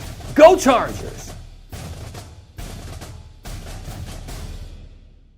We are 1910 Church. The NTC. We're on a mission. A mission that fuels everything we do. We're about finding and restoring. Finding things that have been broken, lives that have been broken, and restoring them to the manufacturer's intended design. We're serious about people. Because we think people matter. We're fun. Energetic. And crazy about life. Because we think it's worth living. And don't worry, we aren't perfect. Just forgiven and honored to have a second, a third, fourth chance. We would be honored to meet you. And what you're wearing right now is appropriate. So enjoy the game. And we look forward to seeing you soon. I understand we've been having some technical issues with our score graphic. It is 27-0 El Campo on top. 8.5 to go here in the first half. And near disaster averted by the Chargers. Heads-up play made by Aiden Pickett to get to the football on the kickoff. And Kerry, I know we sound like a broken record here, but the Chargers offensively, yes, in need of points, down 27-0, but maybe more than anything else, just to keep that exhausted defense on the sidelines. Yeah, just try to sustain something, just get some first downs, keep the clock moving, get this one to halftime. We're only 4 minutes, not even 4 minutes into the second quarter, and they already have 4 scores, so that's one way to slow them down, is keep them off the field. Ballin on first down completes to Ryan Brandon, but a bright spot so far tonight for the Chargers. That's his 5th catch, now for 54 yards. And that short pass has been there. Just haven't been able to connect on it, but that time they're able to. They're putting a lot of pressure on Ballin, so he's having to get rid of the ball a lot quicker than he wants to. Here's the pressure again. A run and a violent tackle. So much so, it looked like the defender got some of the face mask. That was David Ursery that had the hit on Rehan. That's going to be a 15-yard penalty against the Ricebirds. And if you're Chad Morrell, you have to be extremely pleased with your offense and your defense so far. The scoreboard would indicate that. But penalties, another matter. 8 flags, 65 yards against El Campo here in the first half. And I guess the good news for them hasn't really hurt them. They're still winning by 4 scores. 1st and 10, off the play fake, incompletion. And a flag is in. This could be a personal foul, roughing the passer call against DK Norman. Yep, I think that's what it's going to be. And that time, see, Ballin, he had Brandon there, but he's under pressure, and he just had to get rid of it as he's being tackled there. So they're just putting not giving him a whole lot of time to do anything. Yeah, Ballin has been hit a lot tonight under constant pressure. I'd have to imagine it's affecting some of his confidence in his throws. But now, after 30 yards of penalties, it's 1st down inside of the 40. Make that inside the 45. Fast start. It's the Chargers. Talked about that Week 1 win for Champion. In Week 2, they took down another 6A program. San Antonio MacArthur hammered the Brahmas 56-0. The defense suffocating that night held MacArthur to 90 yards of offense and forced 4 turnovers. Yeah, and that's Coach Kaiser's alma mater. And didn't mind beating up his alma mater. 1st down at 15. Back to throw Ballin. It's high, but it's reeled in. Catch made by Cannon Brooks. That's his first tonight. And it's good for 6 yards. Yep, a little high, like you said on the throw. Good job by Brooks. Getting that in, and didn't get much, but it was a positive gain. Brooks had a few more targets his way last week after Davis Pike left with a knee injury. 2nd down and 9. From the Ocampo 38, pressure again off the hands of Brooks. And again, you see it, that Ballin is feeling pressure at times and maybe isn't even necessarily there. It was there that time, though. He's I think kind of anticipating it. We get a sideline warning here on the Chargers, but yeah, he drops back and he's probably got 2 seconds at the most, and he's got to unload. And it's just, and sometimes he can't wait for the receiver to get open, so he's got to throw it in traffic. 3rd and 9, 8 minutes to go in the half. 27-0 El Campo. And this could be a false start against the Chargers. False start against the Chargers. Well, got to give El Campo a lot of credit. They're dictating tempo in this game, and they're definitely in control here. So 3rd down and 14. Ballin running for his life again. On the run, Ballin's going to heave that, incomplete. Kind of a dangerous throw across his body, looking for Ryan Brandon. Brings up 4th down. You are in Ricebirds territory, so let's see what you do here. Do you punt and backing up, or try to get something going and just try to help the defense out and keep the offense on the field? You know, you would think you'd be in a better position to force El Campo into a long field, but they've proven they can score from anywhere. Well, when you got a running back like Owens, he can score it on any play, basically. Ballin to throw on 4th down, launching that one, and it's intercepted. Picked off on the play. And back come the Ricebirds the other way along the far side of the field. 4th turnover forced by El Campo. There is a flag that happened on the interception return. This might come back a few yards. 3rd pick tonight for the Ricebirds defense. And it's kind of like a punt in a sense, but you don't expect that kind of return. They got a good return there. Believe that was Jackson Jensen on the interception. And it's going to be on El Campo, so let's see where they mark it. Probably a hold on the return. They marked the flag at the 46.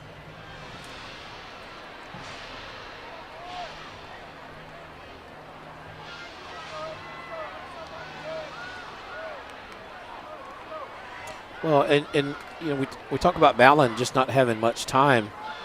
He's seeing the difference between, and no disrespect to Laredo United, but he's seeing the difference between a Laredo team and an El Campo team that has some D1 players. And so I think that's good for him to see that, just to see that speed at a different level, to see that, to get that experience. And this is just a game, I think, for the Chargers. It's just going to help them down the road, I think.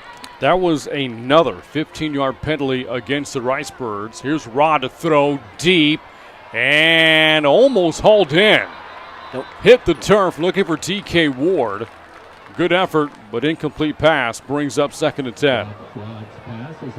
And if you're El Campo, you don't like to throw, but you got to throw to keep the defense honest and stretch that defense out. And, of course, they're going to be scouted by district opponents, and they're going to see, well, they'll throw on occasion. And when you do throw, that kind of opens up stuff underneath for a back like Owens. Again, El Campo just one loss this year. Came to full shear. Here's Owens on 2nd down. Flag may take this back 10 yards on a hold against the Ricebirds, who lead it 27-0, 7:22 to go here in the half.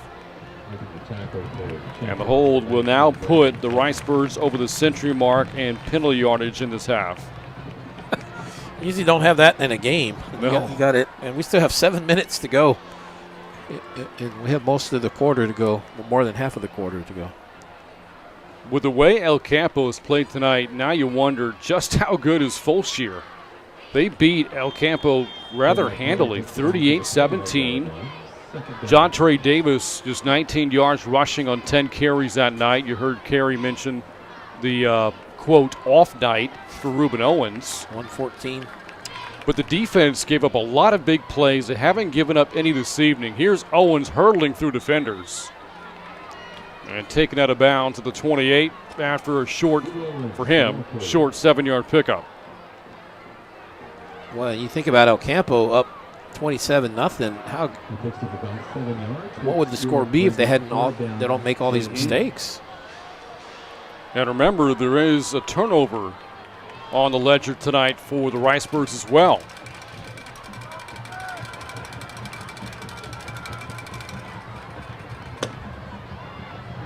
Well, if they can get them to punt, hold them here, that'd be somewhat of a moral victory here.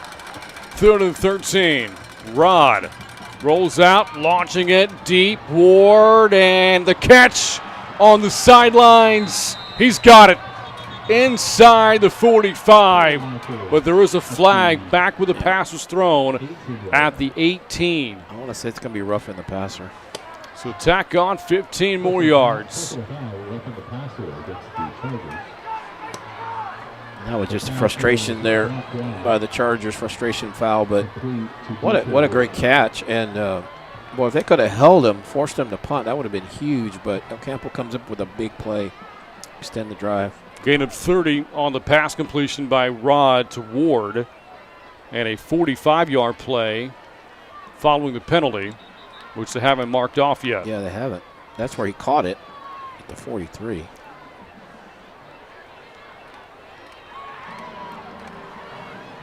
It has been a long night for Champion this evening, a game that's an hour old, and the second quarter still hasn't hit the halfway mark. Well, when you have all these penalties, they have to stop the clock and talk about it and mark it off. First down, pitch, and to the 25 goes Norman on a gain of 2. Well, and this is why you play a team like El Campo. You get exposed and you see what you need to work on. And I don't think Champion's going to panic. They know what they got to do in district. and they're going to get some starters back for that game. Should be most of them, if not all of them. So definitely things to work on over the break, though. And the first game in 15 5A play will come at Bonita Valley in 2 weeks. And that play is not going to go anywhere. Norman stopped for no gain. Will bring up third down. You look at the 15 5A schedule for the Chargers. Road games at Bonita Valley, Alamo Heights, that's the big one, and Lockhart. Home games against Kerrville, Tybee, and Floresville. Chargers picked to win the district this year. They were picked to win it last year, and Heights won it. So that'll be a big game, like you said, up there over there. The Chargers went 4-1 in 15 5A play last year. Lone blemish came against the Mules, who went 5-0. Here's Rod on third down. Scrambles, throws, complete. Inside the 10 to Hal Irwin. Just his second catch of the year. And it brings up goal to go. There's a flag, though, on the 25. Illegal shift. That'll wipe out the first down pickup. Well, we know Campo doesn't like to throw, but they've thrown on third downs. And well, of course, the penalty is going to wipe this one out. But earlier they did it on a 3rd and 13 and got a first down.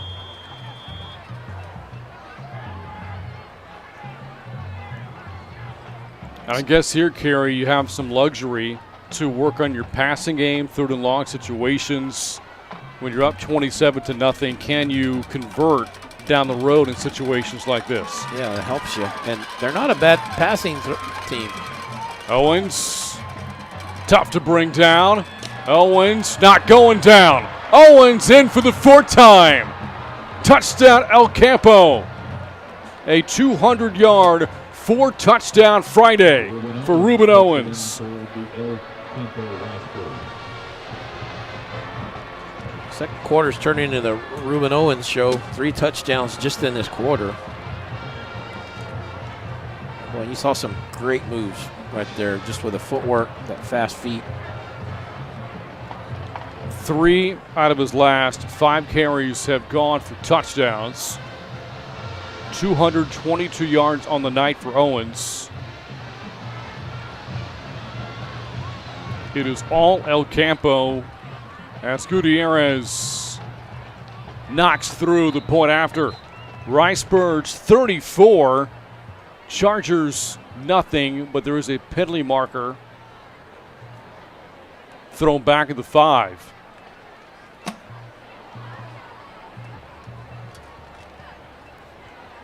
Not going to break yet as we sort out yet another flag of this game. What else is new? So long conversation here for a flag on a PAT. Yeah. El Campo's walking off. Champion already did. Targeting. Didn't see Greg Dockery signal against which team, but targeting the call. We'll find out with you on the ensuing kickoff.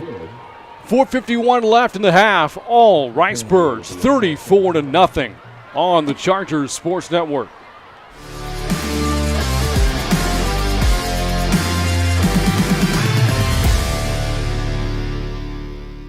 Tonight's broadcast on the Charger Sports Network is brought to you by H-E-B, Smoky Moe's Barbecue, Chick-fil-A, Frost Fame, Jet Specialty, Ferris Orthodontics, 1910 Church, Wick Productions, and Dog and Pony Grill.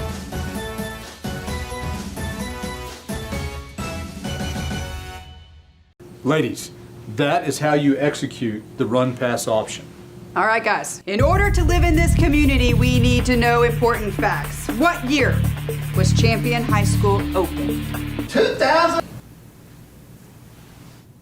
Now, who was Champion High School named after? Samuel V. Champion, legendary principal. Okay. Who was the first football coach at Champion High School? Danny Threadgill.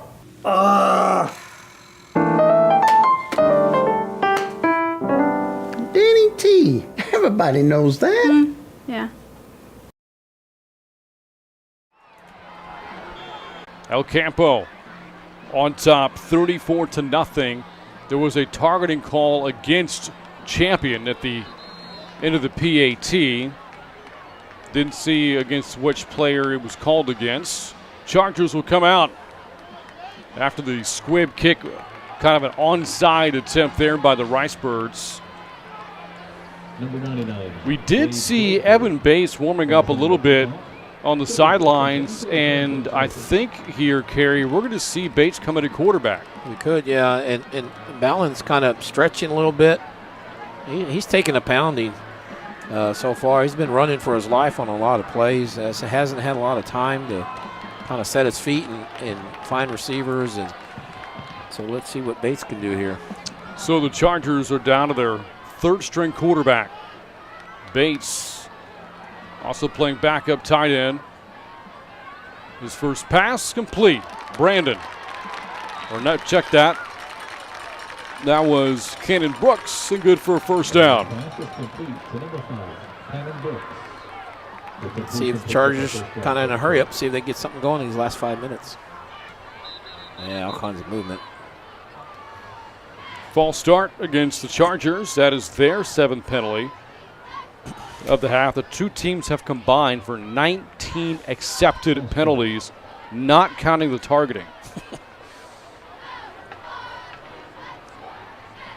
A little bit of a hurry up, and that's kind of the danger of the hurry up sometimes, is guys don't get set before you snap it. Here's the rush. Bates. Too high for Caleb Krause. Brings up second down and 15. This Charger program coming off a 7-win season from last year. And again, a second-place finish in District 15 5A. Only losing to Alamo Heights in district play, and just 2 years removed from that historic 13-win season in 2019. They have now been to the playoffs 7 consecutive years, last year making it to the region quarterfinals. Bates pressured and taken down. Back at the 32-yard line. Sack on the play. There for the Ricebirds, Clarence Farrow brings up 3rd and long. When that loss to Alamo Heights in district last year, that dropped them to second place in that district, which means they had to play the district champ from the adjoining district, which was Liberty Hill, and we know what they did. One of the great programs in the state, always a championship contender with that slot T offense. Too high. On the throw from Bates, looking for Brooks. And the Chargers will punt it away. When you saw that game last year, Liberty Hill, yeah. Panthers, again, it's one of the great offenses in the state. A lot of programs run slot T, but I'm not sure many run it better than Liberty Hill. I agree. They're the best that I've seen doing it the way they do it. And Champion had speed, size, and they had speed, and boy, their speed was winning that game. Krause, good punt. And picked up at the 31-yard line by Jacob Gresham. 3:37 left, first half. All Ricebirds on top, 34-0. Jacob Gresham. After down the punt. The Ricebirds lost to Fulshear. Speaking of option teams, they played Port Lavaca Calhoun, beat the Sand Crabs in week 3, 49-35. Two teams that love to run the football. Oh, yeah. Those two combined for close to 800 yards rushing in the game. I bet they were done at hour and a half. Not this game tonight. This is halftime, and we're at about an hour and a half. Not to mention a long halftime program coming up as well. Homecoming weekend here at Champion High. First down and a good run for Stephen Norman. I might see more of him as the game gets away from Champion. Might see less and less of Reuben Owens. And you wonder, he's out there right now. How much longer is he going to play up 34-0? And he may be out there. I'm sure he'll get another carry or two, but he may just be a decoy at this point.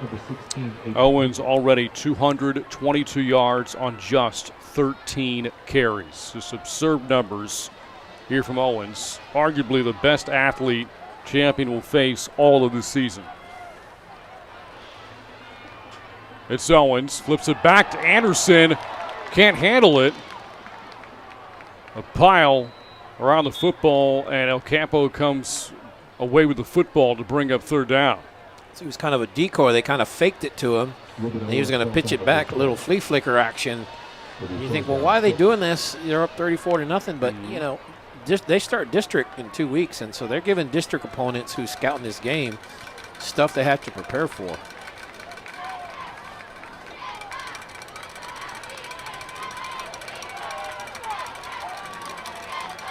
Third down, 6 to go after the recovered fumble. Here's Owens, and stopped short of the first down with 2:40 to go here in the half. 34-0, Ricebirds on top.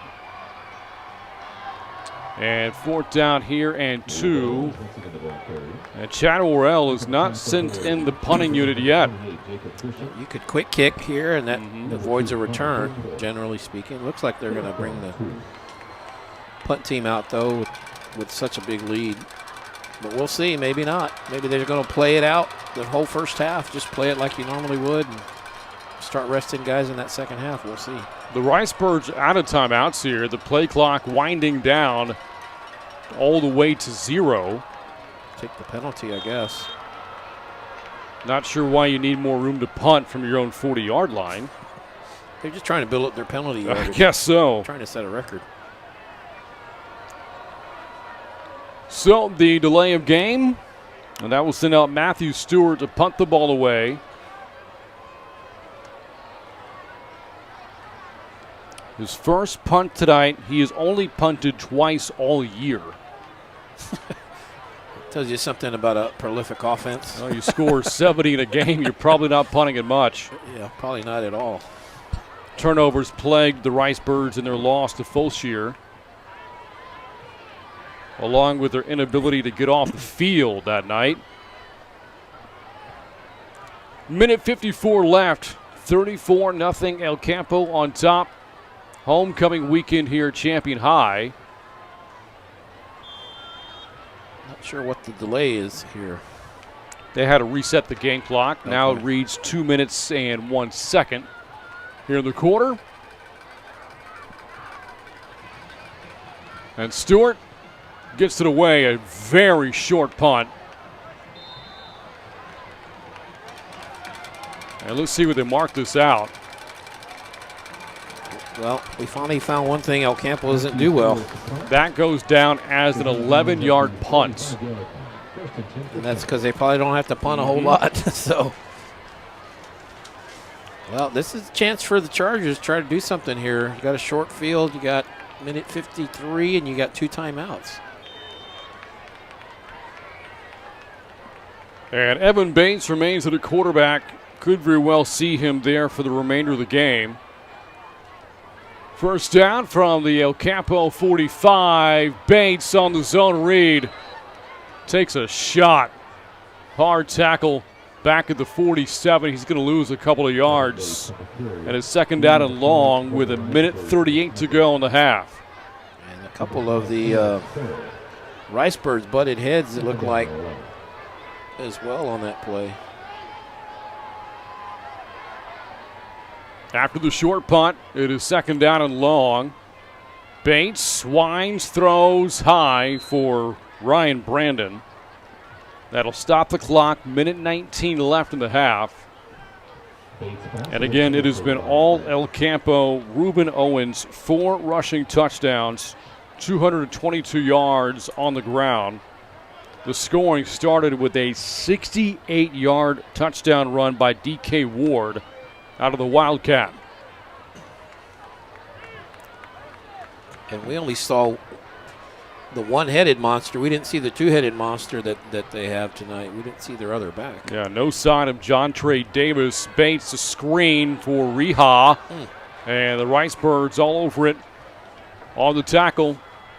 It was Jacob Lopez. Meanwhile, Carson Whittington is down for El Campo. and looks to be favoring his right arm. And you hate to see that last game of non-district. You don't want to be getting guys hurt in a blowout win. Short 6-yard completion there. Bates to Reha. With 1:08 to go in the half. 34-0 El Campo on top. As Whittington is helped up and will go to the sidelines. Again, keep in mind, it's not a large roster for El Campo. Right, they're a 4A, so. Players playing both ways. Whittington, a starter on the defensive line, will have to check out. Man, Owens is back there on defense right now at safety. He tends to go in passing downs or punt returns, but. Had an interception earlier in the game. So on 4th down, Krause out to punt. Ocampo very much in punt safe here. Nobody's back deep to return. There was what appeared to be a fake punt early in the game, not executed by Champion. And Krause's punt down to the 5-yard line. Down by Arlis Atticus, and that's a really good punt there from Krause. Able to pin it down at the 5-yard line. That's a 48-yard punt. Comes with 51 seconds to go in the half, and the Ricebirds on top 34-0. Well, 51 seconds, no timeouts. Let's see how the Ricebirds play this. Do they give it to Owens, see if he can bust one, or he just kind of take it in the locker room? Let's see. El Campo is out of timeouts. I don't see Owens out there. And we'll see how the Ricebirds operate here. Brock Rod back at a quarterback, and looks like he's taking a knee or maybe just a quarterback sneak. Yeah, they just want to get this to halftime. 40 seconds to go. There may have to be at least one more snap here. Play clock is not reset yet.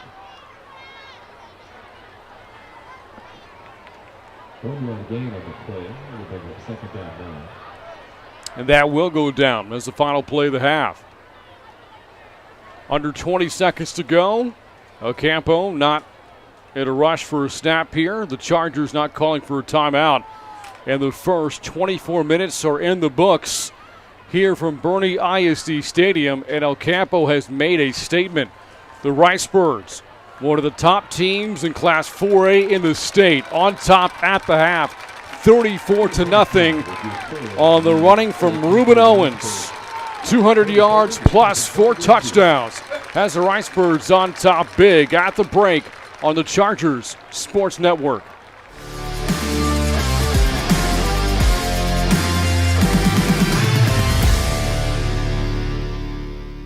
I'm Goldberg, and you're watching the Chargers Sports Network. Who's next?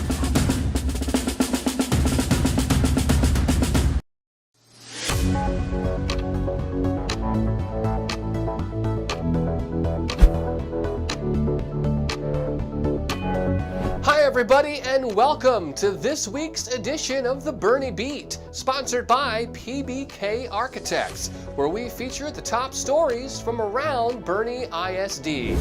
The Champion High School welding students presented 9/11 memorial signs to Kendall County first responders, as well as elected officials and Boerne ISD administration. The students designed and created the metal signs to honor those who lost their lives on September 11th, 2001. A job well done. September is Childhood Cancer Awareness Month. The Boerne High School Gold Out games were a huge success. BHS sold all of their Gold Out t-shirts and had to order more. The Greyhounds played the game in honor of Reed Neal and raised money for pediatric cancer research. A special shout out goes to our student volunteers who did a great job making this the best Gold Out ever. The Fabra Elementary School All-Pro Dads held their first meeting of the school year recently. All Pro Dads is a wonderful program that helps parents interact and teach their children positive character traits such as confidence, integrity, and kindness. This is a fantastic program. Champion High School senior Sabrina Kelly completed the first draft of her full-length novel. Sabrina will now work on refining the novel, as well as complete the second draft and outline the sequel. We can't wait to read it. Congratulations!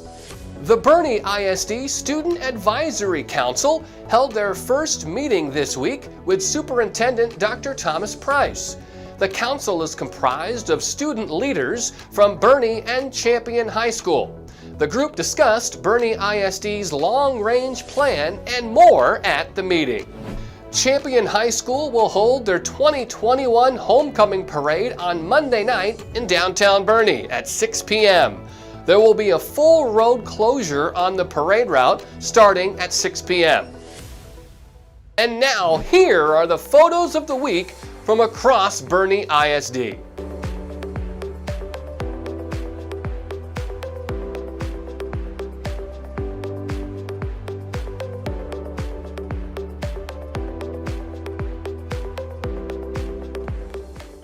Those are just some of the highlights from around Boerne ISD this week. Be sure to follow our social media pages for much more information. Thank you as always for watching and have a great weekend. We are 1910 Church. The NTC. We're on a mission. A mission that fuels everything we do. We're about finding and restoring. Finding things that have been broken, lives that have been broken, and restoring them to the manufacturer's intended design. We're serious about people. Because we think people matter. We're fun. Energetic. And crazy about life. Because we think it's worth living. And don't worry, we aren't perfect. Just forgiven and honored to have a second, a third, fourth chance. We would be honored to meet you. And what you're wearing right now is appropriate. So enjoy the game. And we look forward to seeing you soon. Ladies, that is how you execute the run-pass option. All right, guys. In order to live in this community, we need to know important facts. What year was Champion High School open? 2008. Now, who was Champion High School named after? Samuel V. Champion, legendary principal. Okay. Who was the first football coach at Champion High School? Danny Threadgill.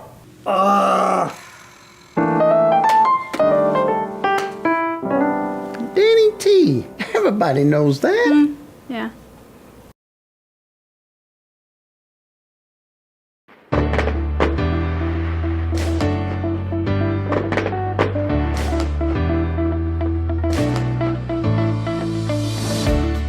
Hi everybody, we're here to surprise the 10,000th student in BISD. Let's go get them.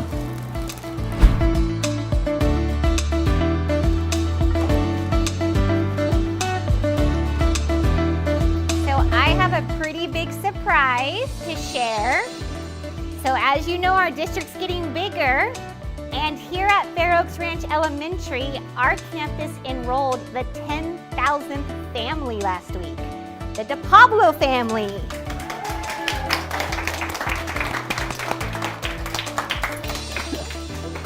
Congratulations on being the 10,000th student in Boerne ISD history.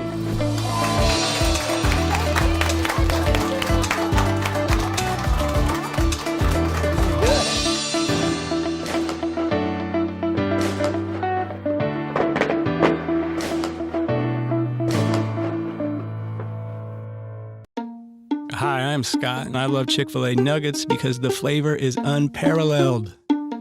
As soon as you bite into them, you're in a happy place. The seasoning is perfect.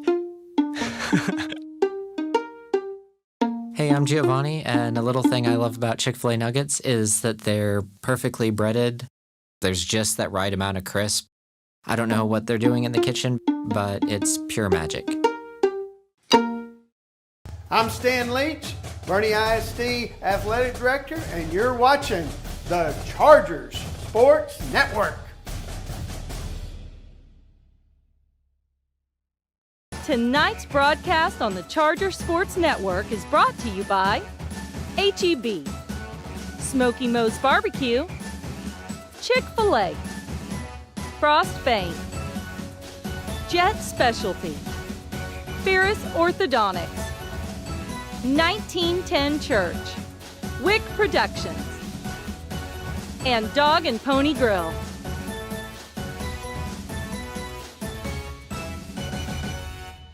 This game is going into overtime.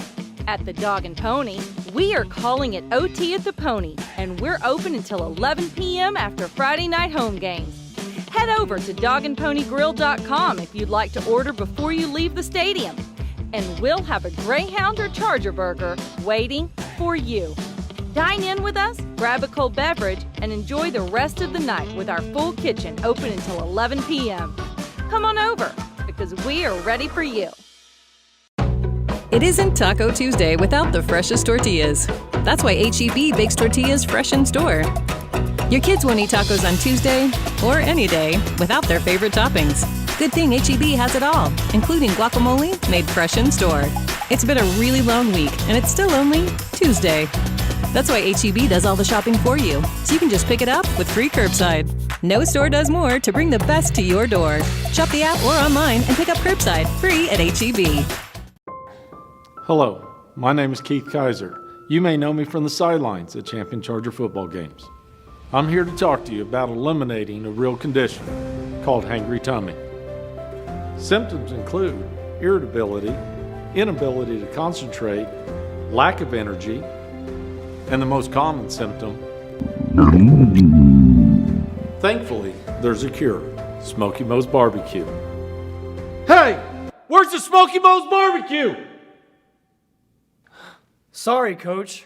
We had hangry tummy. Another Smoky Moe's Barbecue success story.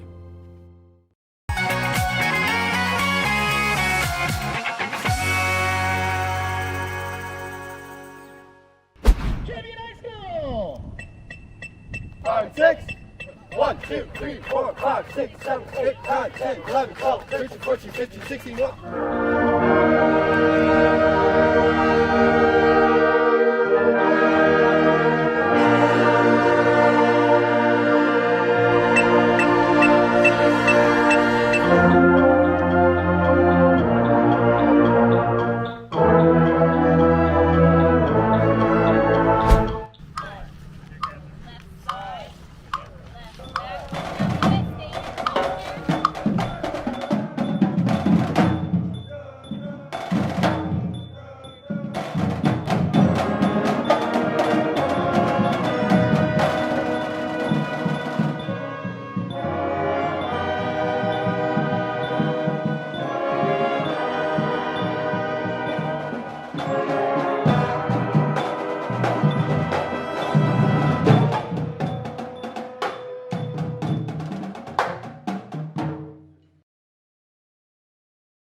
I'm Goldberg, and you're watching the Charger Sports Network.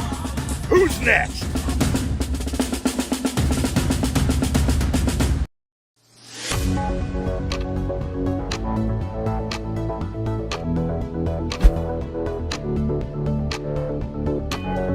Hi everybody, and welcome to this week's edition of the Boerne Beat, sponsored by PBK Architects, where we feature the top stories from around Boerne ISD.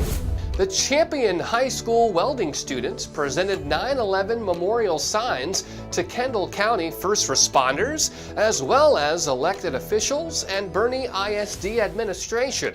The students designed and created the metal signs to honor those who lost their lives on September 11th, 2001. A job well done. September is Childhood Cancer Awareness Month. The Boerne High School Gold Out Games were a huge success. BHS sold all of their Gold Out t-shirts and had to order more. The Greyhounds played the game in honor of Reed Neal and raised money for pediatric cancer research. A special shout out goes to our student volunteers who did a great job making this the best Gold Out ever.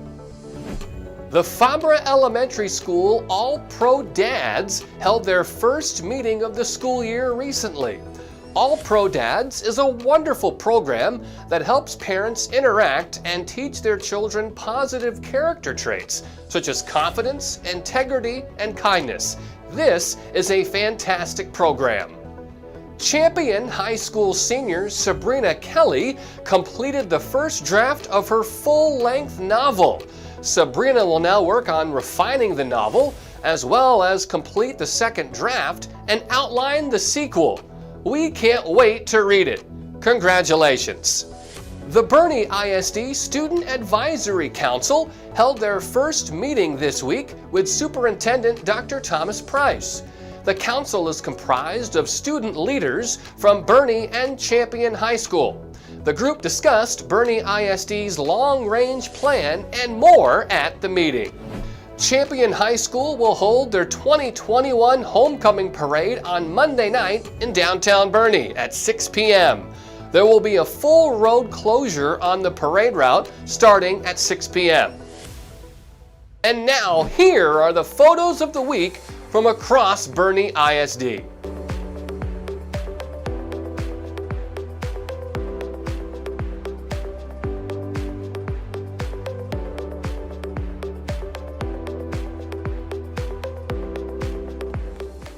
Those are just some of the highlights from around Boerne ISD this week. Be sure to follow our social media pages for much more information. Thank you as always for watching and have a great weekend. We are 1910 Church. The NTC. We're on a mission. A mission that fuels everything we do. We're about finding and restoring. Finding things that have been broken, lives that have been broken, and restoring them to the manufacturer's intended design. We're serious about people. Because we think people matter. We're fun. Energetic. And crazy about life. Because we think it's worth living. And don't worry, we aren't perfect. Just forgiven and honored to have a second, a third, fourth chance. We would be honored to meet you. And what you're wearing right now is appropriate. So enjoy the game. And we look forward to seeing you soon. Ladies, that is how you execute the run-pass option. All right, guys. In order to live in this community, we need to know important facts. What year was Champion High School open? 2008. Now, who was Champion High School named after? Samuel V. Champion, legendary principal. Okay. Who was the first football coach at Champion High School? Danny Threadgill.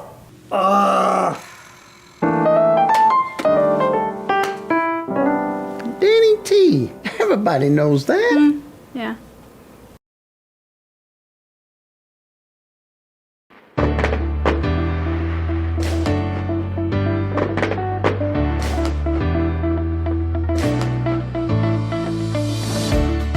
Hi everybody, we're here to surprise the 10,000th student in BISD. Let's go get them.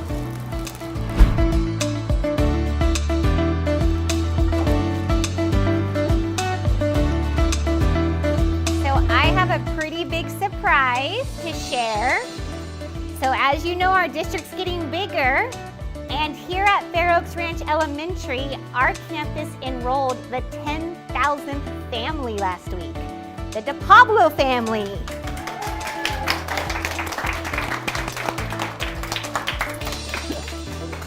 Congratulations on being the 10,000th student in Boerne ISD history.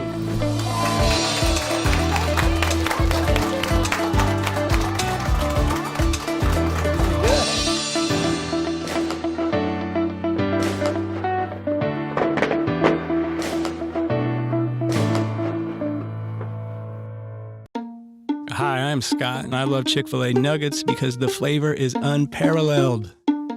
As soon as you bite into them, you're in a happy place. The seasoning is perfect. Hey, I'm Giovanni, and a little thing I love about Chick-fil-A nuggets is that they're perfectly breaded. There's just that right amount of crisp.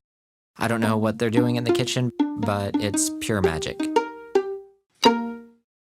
I'm Stan Leach, Boerne ISD Athletic Director, and you're watching the Chargers Sports Network. Tonight's broadcast on the Charger Sports Network is brought to you by H-E-B, Smoky Moe's Barbecue, Chick-fil-A, Frost Fame, Jet Specialty, Ferris Orthodontics, 1910 Church, Wick Productions, and Dog and Pony Grill.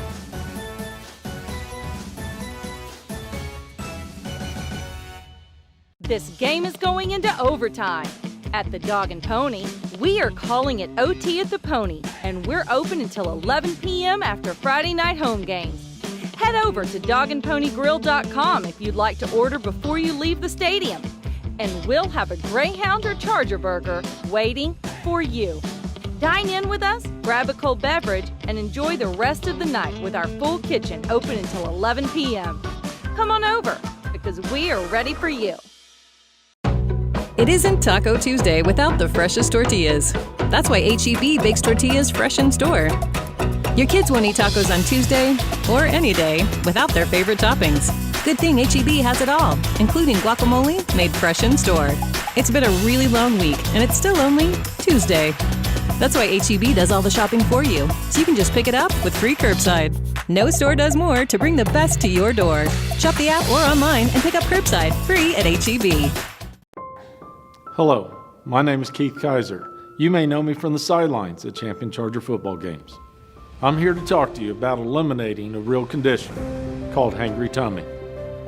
Symptoms include irritability, inability to concentrate, lack of energy, and the most common symptom. Thankfully, there's a cure, Smoky Moe's Barbecue. Hey, where's the Smoky Moe's Barbecue? Sorry, Coach. We had hangry tummy. Another Smoky Moe's Barbecue success story.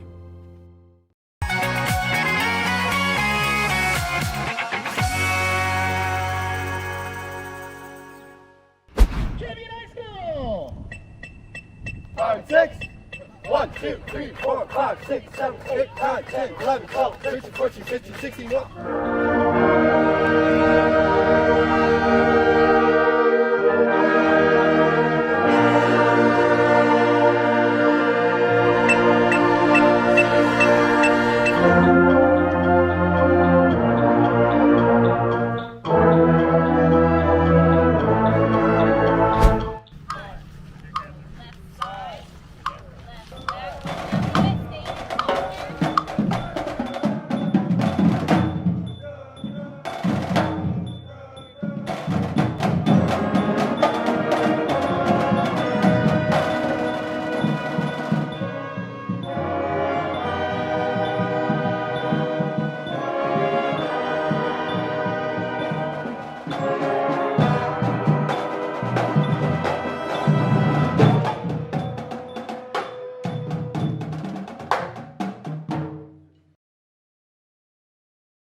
I'm Goldberg, and you're watching the Chargers Sports Network. Who's next?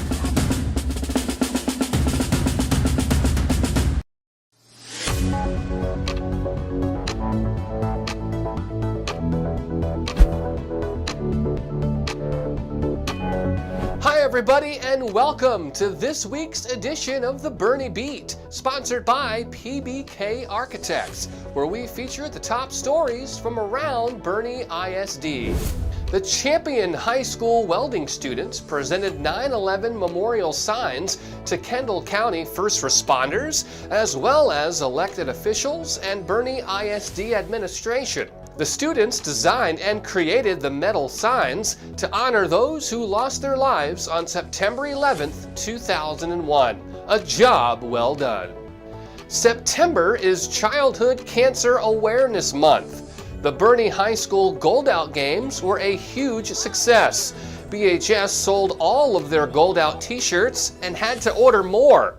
The Greyhounds played the game in honor of Reed Neal and raised money for pediatric cancer research. A special shout out goes to our student volunteers who did a great job making this the best Gold Out ever. The Fabra Elementary School All-Pro Dads held their first meeting of the school year recently. All-Pro Dads is a wonderful program that helps parents interact and teach their children positive character traits, such as confidence, integrity, and kindness. This is a fantastic program.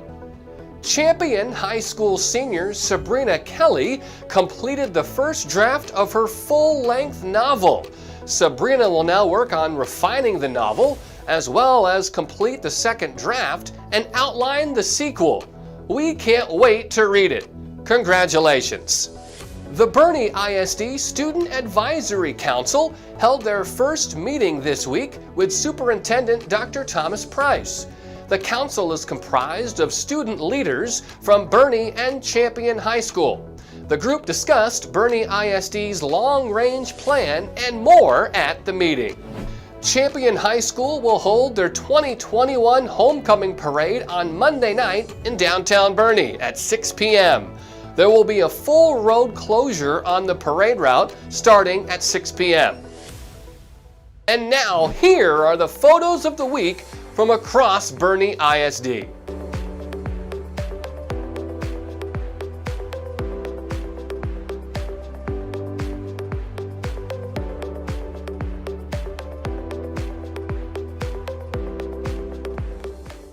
Those are just some of the highlights from around Boerne ISD this week. Be sure to follow our social media pages for much more information. Thank you as always for watching and have a great weekend. We are 1910 Church. The NTC. We're on a mission. A mission that fuels everything we do. We're about finding and restoring. Finding things that have been broken, lives that have been broken, and restoring them to the manufacturer's intended design. We're serious about people. Because we think people matter. We're fun. Energetic. And crazy about life. Because we think it's worth living. And don't worry, we aren't perfect. Just forgiven and honored to have a second, a third, fourth chance.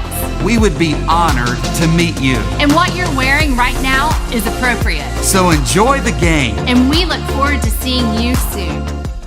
Ladies, that is how you execute the run-pass option.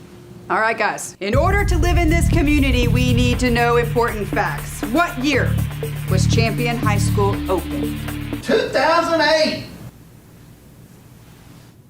Now, who was Champion High School named after? Samuel V. Champion, legendary principal. Okay. Who was the first football coach at Champion High School? Danny Threadgill.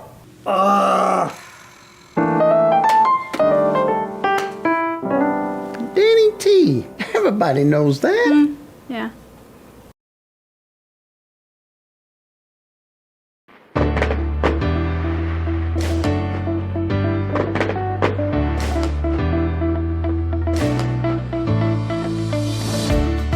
Hi everybody, we're here to surprise the 10,000th student in BISD. Let's go get them.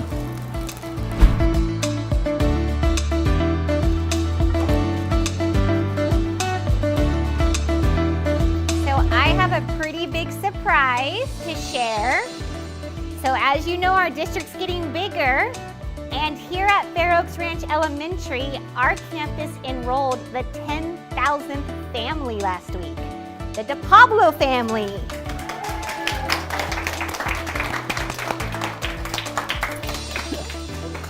Congratulations on being the 10,000th student in Boerne ISD history.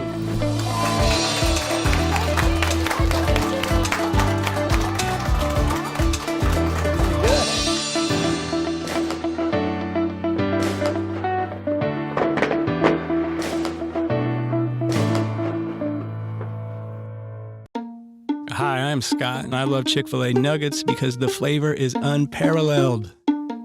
As soon as you bite into them, you're in a happy place. The seasoning is perfect. Hey, I'm Giovanni, and a little thing I love about Chick-fil-A nuggets is that they're perfectly breaded. There's just that right amount of crisp.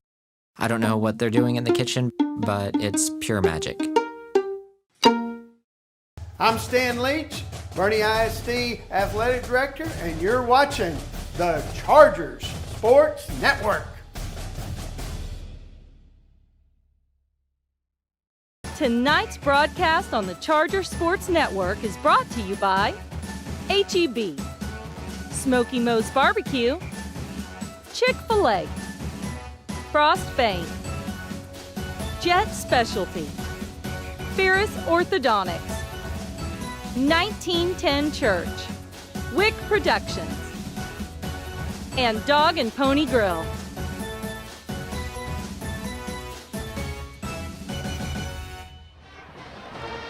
About ready to start the third quarter. El Campo, a dominant first half as the score indicates. The Ricebirds on top 34-0. Ruben Owens unstoppable in the first half for El Campo. 13 carries, 222 yards, scoring 4 touchdowns. Touchdown runs of 6, 58, 42, and 28 yards. So you think about adjustments when you get to halftime, but when the score is this lopsided, I don't know if that's really a part of the conversation, especially since this is a non-district game. So what should the approach be, you think, Kerry, for both teams in the second half?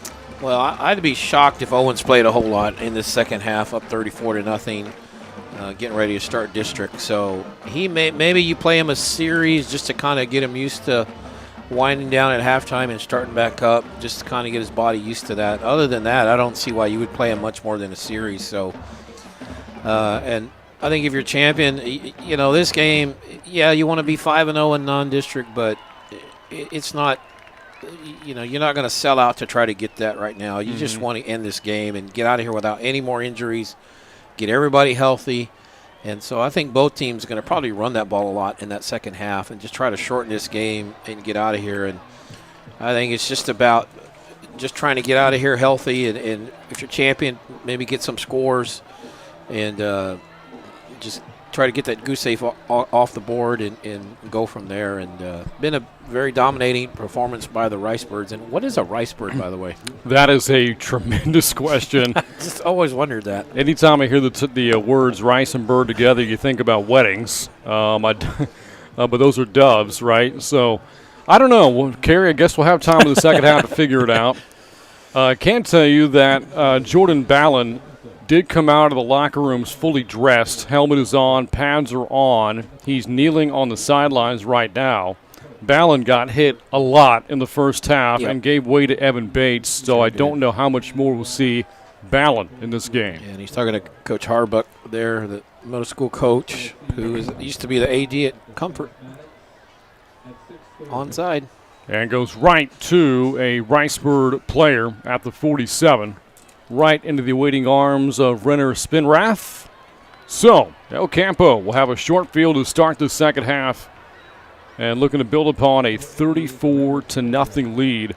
Last 2 games, last 6 quarters, the Ricebirds have outscored their opponents now 104-21.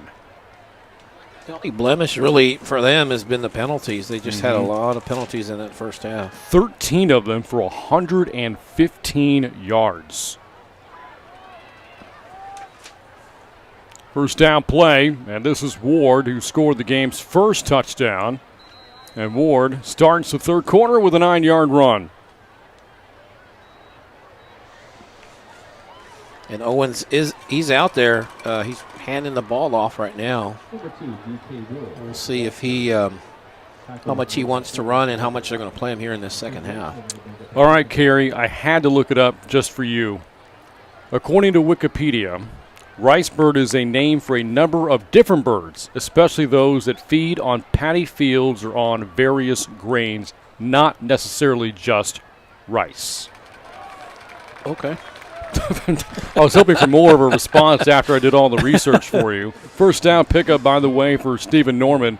Or no, he's short of the first down, brings up 3rd and short. Well, it's not like you had to go to the library and look in a book. I mean, you just picked up the phone, right? Fair enough. I remember Boerne High played the Ricebirds one year. To center goes Anderson. That will move the chains for El Campo. A pickup on 3rd and 1 to the champion 41-yard line. I can tell you this. High school football mascots in Texas will get you looking on Wikipedia to find out exactly what they are. The white faces, Hereford.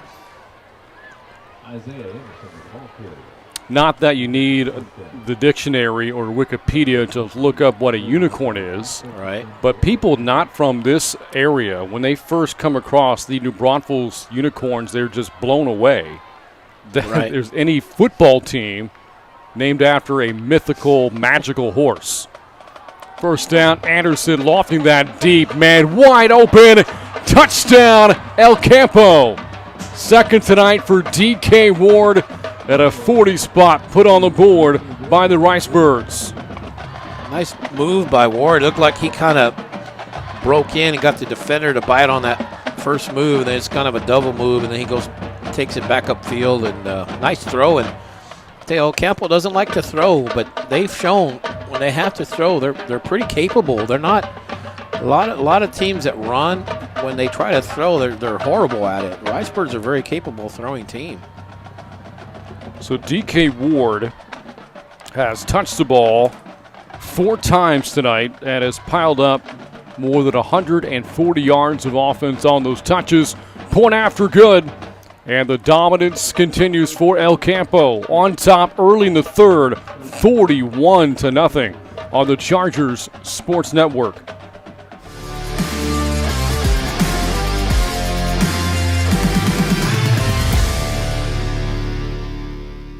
I'm Goldberg, and you're watching the Chargers Sports Network.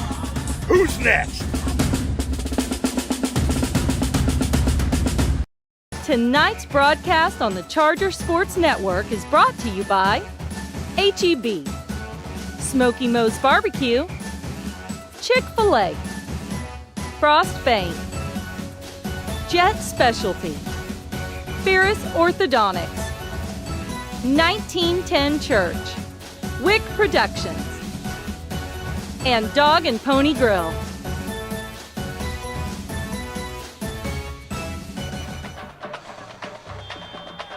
$41-0 El Campo on top. Ricebirds 6 touchdowns of the 6.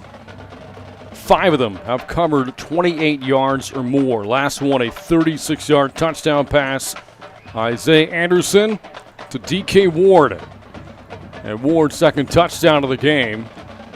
And the Chargers' first second half possession will start just short of the 40-yard line.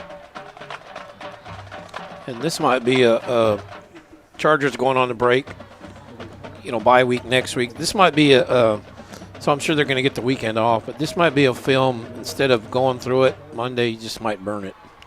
The return man for the Chargers, or more of a blocker on special teams, just happened to fair catch the football for Boerne Champion. That was Aiden Pickett, and he came off limping to the field.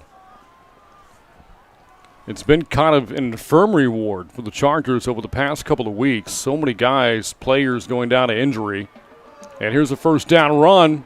Reha got lassoed after an 8-yard gain. And we do see Evan Bates remaining at quarterback. So likely, I would assume, Kerry, that the night is done for Jordan Ballon. Yeah, he was stretching like he was working on a certain body part. He's still kind of moving around his right leg. I'm not sure what's going on, but yeah, he's probably done for the night. Rehop, that time sent back for a loss. Kerry North on the tackle for the Ricebirds along with Hal Irwin. That'll go down as a loss of 4. It's been a tough night for Cole Reha. 7 carries, 7 yards. Well, it's been a tough night everywhere, all around, basically. Yeah. Pickett, you talked about, he just went into the tent, so they're going to look at him, and hopefully he'll be all right by district 2 weeks. Bates on the rollout somehow got that pass off, but not going to get a first down. Good tackle out in space after the catch was made by Cannon Brooks. And the Chargers' first third-quarter possession ends in a 3-and-out. Yeah, I don't know. Like I said, how much you take out of this if you're the Chargers. This may just be let's burn this film and just focus on Medina Valley and go from there and not read too much into this or take too much out of it. Chargers hopeful to have Carson Kaiser back at quarterback by the 15-5A opener in 2 weeks. Krause's punt. And this is to be returned by Ward. DK Ward runs across the 40 with a flag in. And this might come back on a hold against the Ricebirds. Recap the first 2 wins of the year for the Chargers. Victories over Stevens and MacArthur. In Week 3, Champion took the long drive over to Laredo and beat United South 24-12 and went on the road. Close to 400 yards of offense that night for Keith Kaiser's team. Pretty balanced, too. This with Champion playing without Alex Rodriguez at running back for the first time this year, and Cole Reha, big night for him, 180 yards in that win at a touchdown. Yeah, and they felt like they left a lot of points on the board. They scored 3 times. It was 21 to – they had 21 points at the half, and they only managed a field goal. They did have a touchdown call back. They had a couple penalties that hurt them. They felt like they left a bunch of points on the board. After the penalty against El Campo, Owens back into the game and will settle for a 4-yard run on first down. Again, what a night it's been for Reuben Owens. So you look back at his first half, 13 carries, 226 yards, and 4 touchdowns. I'm just curious how long they're going to keep him out there. 41-0. You do wonder about the depth at back for a 4A program that already seems to be without John Trey Davis tonight. Here's Owens, turns the corner to the outside. Look at that speed. Owens, first down, across the 40 at the 43, good for 9. You see him turn that corner. Just that, like you said, that acceleration, he can just take it to another level. Owens nearly had 300 yards himself on only 16 carries against Port Lavaca Calhoun. He's on pace for a new season high, perhaps career high tonight. Rod, a quarterback, on the run himself and got corralled by Tanner Lee.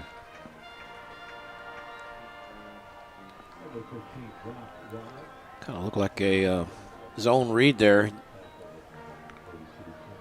Quarterback Rod decides to keep it. Gets a nice gain out of it. Haven't seen a ton of read option from El Campo tonight. It's really just been give the ball to 4 and get out of the way for El Campo. It's not a bad game plan. It's not, really isn't. As we tick inside of 7.5 to go, Ricebirds firmly in control on top, 41-0. Here's Owens, and that's going to bring up third down. Good tackle and first contact made by Brendan Holland. Well, there's a flag right by in front of the Charger sideline. Let's see, it's going to back him up, it looks like. Yep. Illegal formation. 5-yard penalty, and that's certainly been a disappointing trend for El Campo tonight if you're head coach Chad Worrell. 14 flags now for more than 120 yards. It's really the only thing they've done bad. Well, they had a really short punt, but other than that. Had a PAT blocked, but yeah. You're counting the issues on one hand if you're El Campo. Rod is going to hand it off, this time to Norman. And this will bring up third and long here for the Ricebirds offense against a defense which first 4 games of the year, Kerry, looked pretty good. Yeah. You know, when you play a nationally ranked running back, he's got a way of making you look kind of normal, average. And The goal I know coming in was to kind of put a lot of people in the box and try to get them to throw a little bit, but that just really hasn't. They really haven't been able to do that. Not really a scheme against athletes like that. Yeah. 3rd down and 12. Rod flushed out to his right. Rod spins away and finally chucks that to the sidelines, and that looked like it could be intentional grounding. That's what Coach Kaiser's arguing. But did Brock Rod get that back to the line of scrimmage? And I think that's what the officials are saying. Yeah, and he was out of the pocket. That is actually a smart play. He tried to reverse field, nothing there. There's 3 Chargers around him, and he just makes the throw and saves the loss on the yardage, but it'd be 4th and long here. This Charger defense through the first 4 games only surrendering 14 points a contest, but tested here tonight. And here's Stewart. Another short punt. And touchdown at the 37-yard line, only a 22-yard punt. And it comes with 5:50 to go in the 3rd quarter. And again, El Campo comfortably in control. They led 14-0 at the end of 1. 3 second-quarter touchdowns by Reuben Owens. Ballooned that lead at 34-0 going into the locker rooms. A quick strike in the 3rd quarter on a passing play. Anderson to D.K. Ward, 41-0 Ricebirds.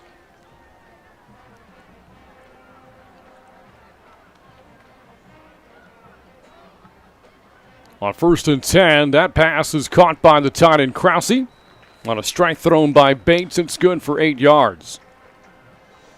And I know one thing Champion talked about doing before the game started was kind of doing some hurry up because Ricebirds have players that play both ways. Maybe try to wear them down, and maybe it'd be a factor in the second half, but that part hasn't really worked out either. Brings up 2nd and short. Reha fights for 1st down yardage on a hard-earned 3 yards. That'll move the sticks. Again, the Chargers coming off an impressive win over Laredo United here at Boerne ISD Stadium last week, 42-14. First game without Carson Kaiser at quarterback this year, but Jordan Ballon was magnificent last week. More than 340 yards passing, 32 completions, and threw 4 touchdowns. 3 of those to Ryan Brandon. Here's a nice run. Best of the night for the Chargers offense. Good for 12. Got an injured Ricebird player. Back at the champion side of the field, that was Hal Irwin, who works his way back to the sidelines.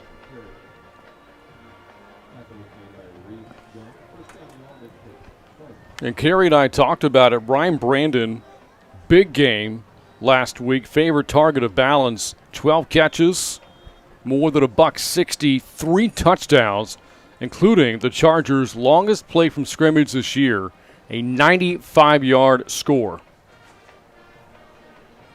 Yeah, in that game, Laredo United against the Longhorns, they were down 14-0 in that 1st quarter, and they scored 42 straight. From the 40, Bates going deep, and what a catch! Inside the 15-yard line, Griffin Jones holds it in inside the red zone. Nice throw, nice catch, just kind of floats it out there. Jones, good separation from the defender. Just goes up and gets it. Defender jumps too, but Jones gets up higher. That is a 28-yard play for the Chargers. Deepest they've been tonight. Under 4 to go in the 3rd. Chargers trying to get onto the scoreboard as Bates takes a shot from Cary North and able to pop back up. That ball just kind of squirted out. I guess he's able to get enough on it. It was a throw. His arm was moving forward, but took a pretty good pop that time, like you said. And even then, Bates, again, able to pop up, but looking a little stiff after taking that shot. Chargers trying to prevent getting shut out. An offense putting up close to 40 points per game, scoreless so far tonight. Yeah, got movement. Delay game. Well, shutout. Last time champion was shut out was last year in the playoffs against Liberty Hill.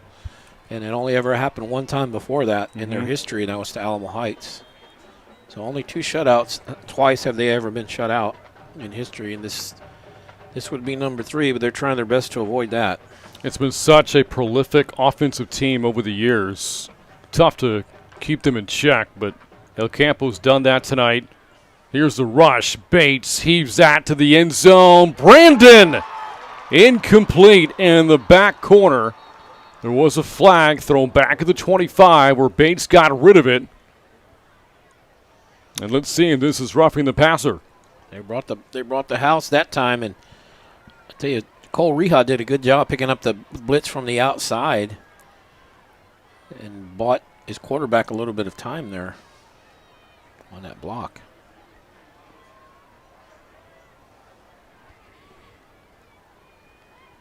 Talking to Coach Kaiser, so. And there it is, roughing the passer.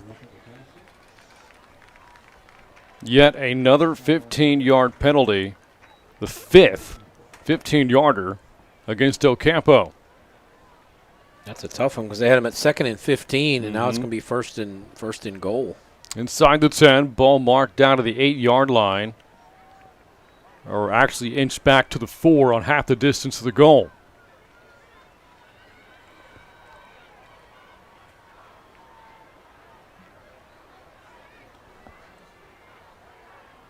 So now the Chargers 4 yards away from cracking the scoreboard. Ricebirds trying to conserve a shutout as the third quarter winds down.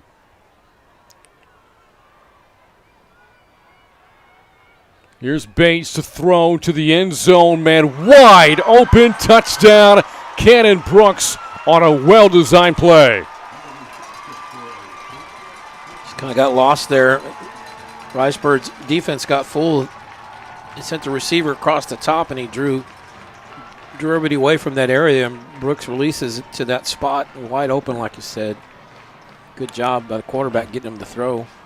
Not a ton of passes going Brooks' way the first 3 games of the year, but when Davis Pike got hurt last week, number got called more often in the win over the Longhorns. That catch is for tonight. Good for the Chargers' first touchdown. 3:26 left in the third.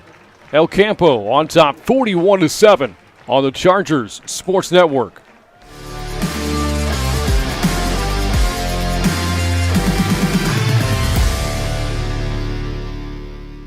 Hi, I'm Gina Devane, the Boerne ISD Athletic Secretary, and you're watching the Charger Sports Network.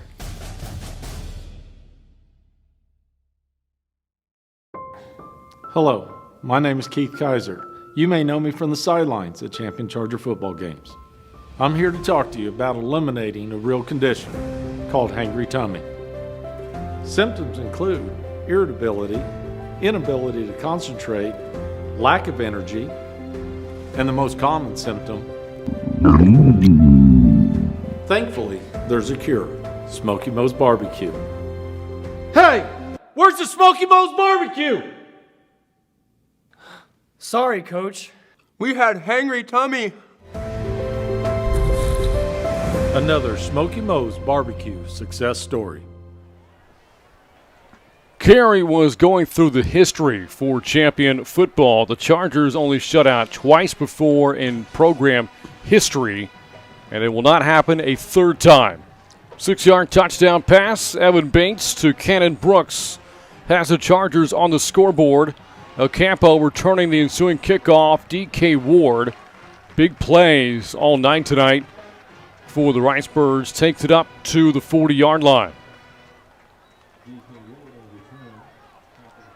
And again, when talking about that play, well designed, that freed up Brooks and a good throw from Evan Bates. Yeah, and caps a nice drive, 8 plays, 63 yards, took 2:24 off the clock, and like you said, gets that goose egg off the board and gives them a little bit of positive momentum right now.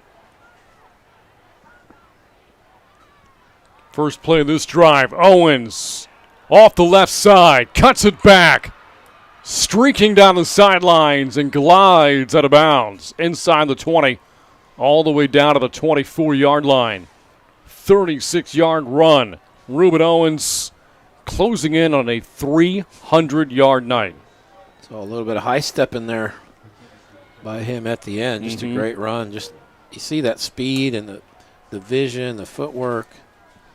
He's the complete package, basically. It's now 271, his total in the game.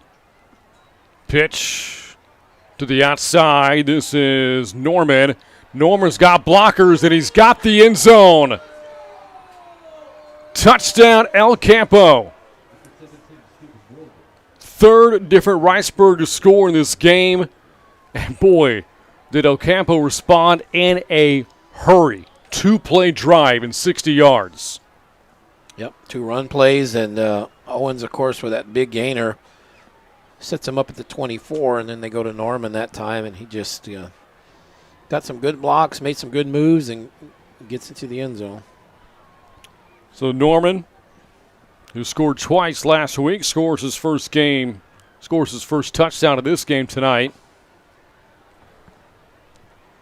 And the point after by Gutierrez. Bangs it through.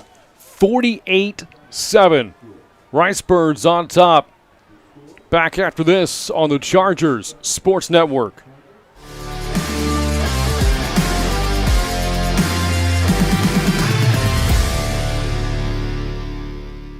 I'm Brian Benway, Boerne ISD Director of Communications, and you're watching the Chargers Sports Network. Go Chargers! We are 1910 Church. The NTC. We're on a mission. A mission that fuels everything we do.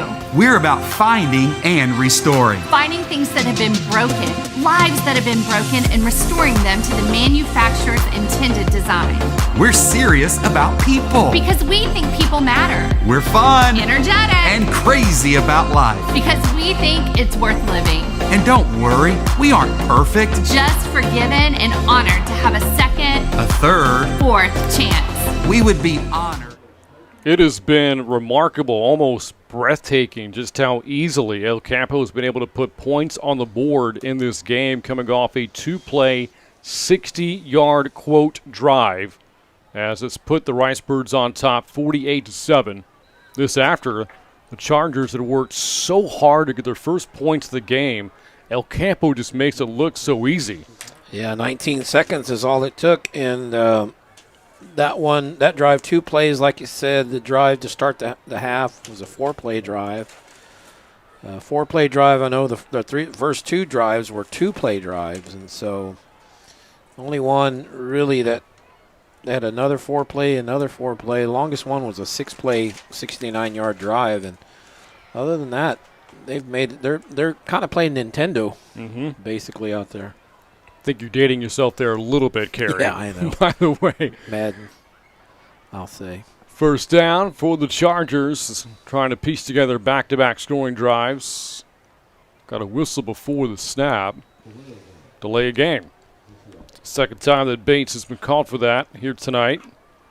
And that's now 9 flags against the Chargers.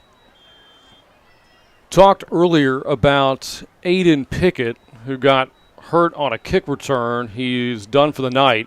Helmet is off. He's on crutches, standing on the sidelines. Yep, and he had his shoe off, getting it foot iced. That pass incomplete, looking for Ryan Brandon. Brandon, good first half, has yet to catch a ball here in the third quarter. That'll bring up second down at 10 with 2:56 to go in the third, and El Campo leading by 41.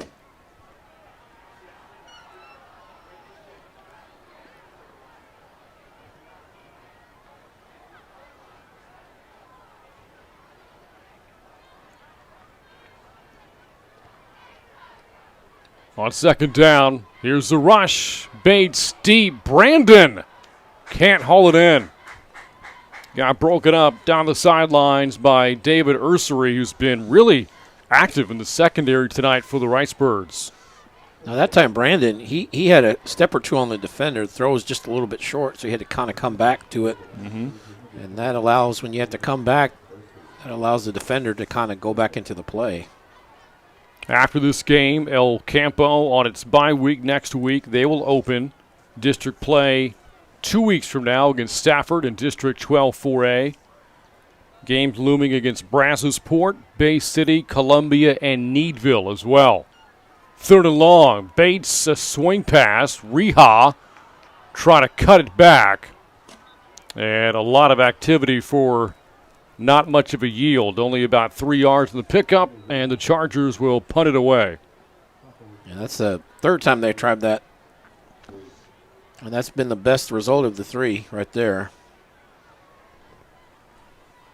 Got about 4 on that one. The Ricebirds have just been flying to the football on defense. Well, that throw is just such a long throw, and it takes a while to get out there, and allows the defenders to kind of get there and converge on it.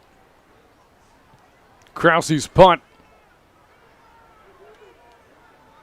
And Ward is going to let it go. Good bounce. Inside the 20, trickles all the way down to the 18. 50-yard punt there for Krause. That helps the old average. And it comes with 2 minutes to go here in the third quarter. Again, the Chargers will lick their wounds after this one and get ready for the meat of the schedule. Opening up 15 5A play in 2 weeks at Medina Valley. In Castroville against the Panthers. And it's kind of neat when you go down there in October and everything's orange and black. It kind of reminds you of Halloween. Kind of neat. And that game will happen in the month of October as well. Temperatures dropping a little bit. You mentioned earlier, Carey, cooler at sunrise this morning. Here is Owens. Wow. First contact, second, third, not enough as he gains 12 yards. And he is very close to 300 now in the night, up to 283 on just 17 carries. I just wonder how much longer they're going to keep him in. You got a 41-point lead. You got a 5-star recruit. Only a junior. Owens still dancing, pushing one of his teammates out of the way. Owens has 300 and more. Out of bounds inside the 40, all the way to the Charger 37. 33 more yards and a new career high for Reuben Owens. 316 yards on the night. So Carey called me out for my calculator use, or my phone use earlier. Now to bust out the old calculator, see what that average comes out to. Wow, the way this guy adds up numbers, you almost need one. Nearly 18 yards a carry. Here's Norman, scored at his last touch and brought down at the 30 after an honest 7-yard gain. As we wind down to a minute to go in the third. So it makes you wonder if they were just trying to get him that 300 and then get him out of the game. You're probably right. That's a risk, though, with a player like that. You got district coming up. And as you said, the young man himself has a future to look ahead to. Yeah, where he'll end up, we'll see. I know he committed to Texas and he decommitted. We'll see where he ends up. Decommitted well after the coaching change, by the way, Herman to Sarkeesian. And on second down, that will move the sticks on a gain of 5. And could be the final play of the third quarter. Maybe he'll end up at Texas State. You never know. Maybe. I wouldn't hold my breath, but. That's a conversation for another day, my friend. And that is also the end of the third quarter. All El Campo. A successful trip, 3.5 hours away so far. It's the Ricebirds 48, the Chargers 7. You're watching Boerne Champion High School Football on the Chargers Sports Network.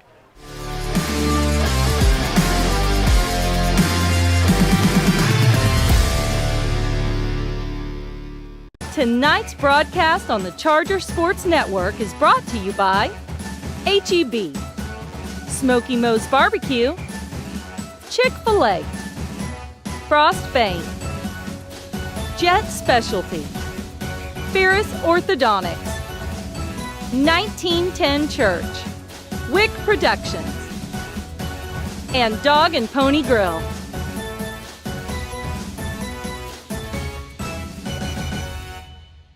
Ladies, that is how you execute the run-pass option. All right, guys. In order to live in this community, we need to know important facts. What year was Champion High School open? 2008. Now, who was Champion High School named after? Samuel V. Champion, legendary principal. Okay. Who was the first football coach at Champion High School? Danny Threadgill.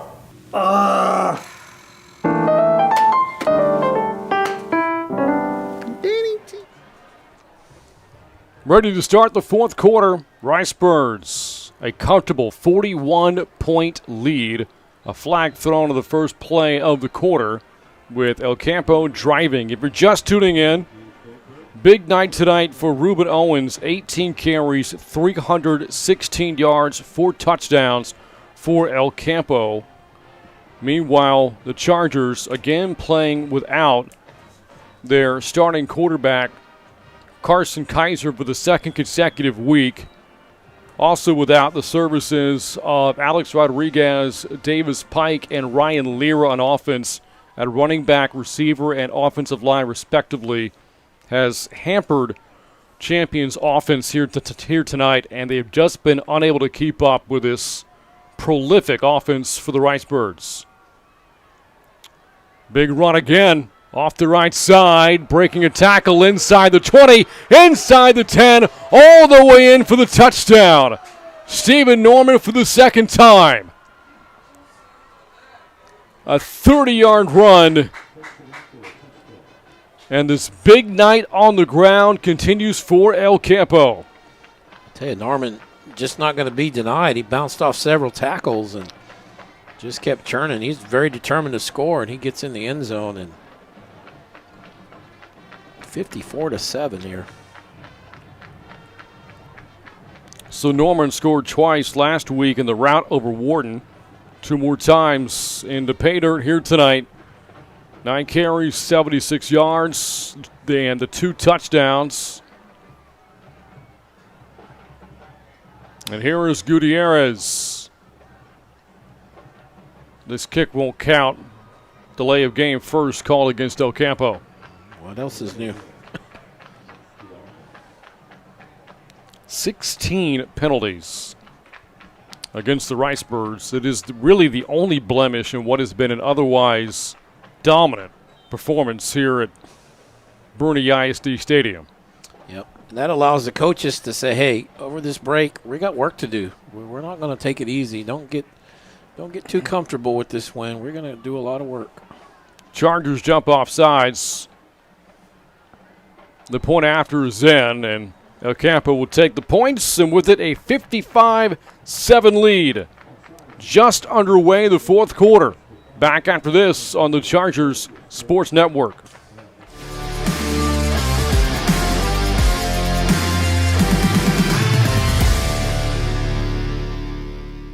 I'm Stan Leach, Boerne ISD Athletic Director, and you're watching the Chargers Sports Network.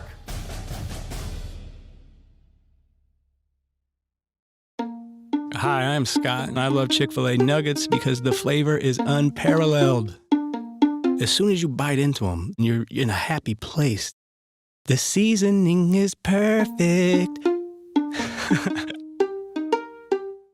Hey, I'm Giovanni, and a little thing I love about Chick-fil-A nuggets is that they're perfectly breaded. There's just that right amount of crisp. I don't know what they're doing in the kitchen, but it's pure magic. El Campo, again, explosive all night tonight on offense. They have scored 8 touchdowns. Those 8 touchdowns, the plays themselves, have covered nearly 300 yards. 292 to be exact.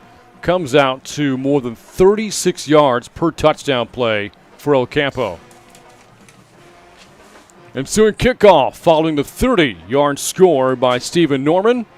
And the Chargers will operate right across their own 40-yard line, trailing 55-7 in what has been a humbling night here on Homecoming 2021. Yeah, they kind of ruined Homecoming a little bit, didn't they? Take some shine off the boutonniere, huh? Yeah. But congratulations to the Homecoming King, Maddox Wilfong, who is a tennis player. And the queen is, I'll tell you after this play. First down, Reha crawls ahead for about 3 yards in first down. All I'm hearing, Kerry, is that I didn't win it this year. Yeah, I thought you knew that before. Olivia Farias is the homecoming queen, so congratulations to them.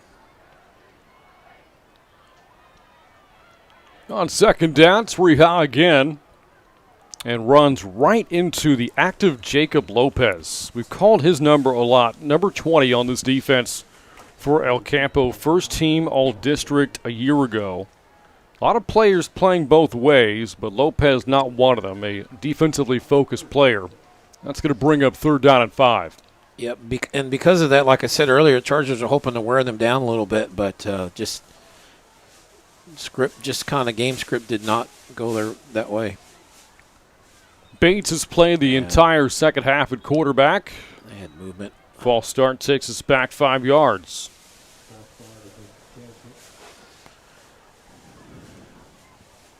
So again, that first district game for the Chargers in 15 5A play comes on the road at Medina Valley. And 3 weeks from now, the first home game in district against Kerrville-Tivy. Long-time rivalry between Boerne High and Tivy, but then when Boerne High School underwent renovations and didn't play for a year, the rivalry picked up with Champion. Here's Reha. Good run. Or actually not Reha, that was Colin Ryan on the carry, good for about 7 yards, but short of the first down. Colin had some carries last week as well. And you talk about that rivalry. Johnny Manziel, he never played against Boerne High on the varsity. His sophomore year is the first year that Champion opened. Fourth down. And here is another run attempt by Ryan, and he won't get it. A turnover on downs forced by the Ricebirds. And Kerry, you and I were talking during halftime about Johnny Manziel's game here that drew one of the bigger crowds in recent memory. Yeah, probably close to 7,000. Standing room only. It was his senior year, and Johnny he saved his best games for Boerne and Boerne Champion. I mean, basically, and talking to some of the coaches later down the road, they said we don't feel so bad because he did the same thing to Alabama.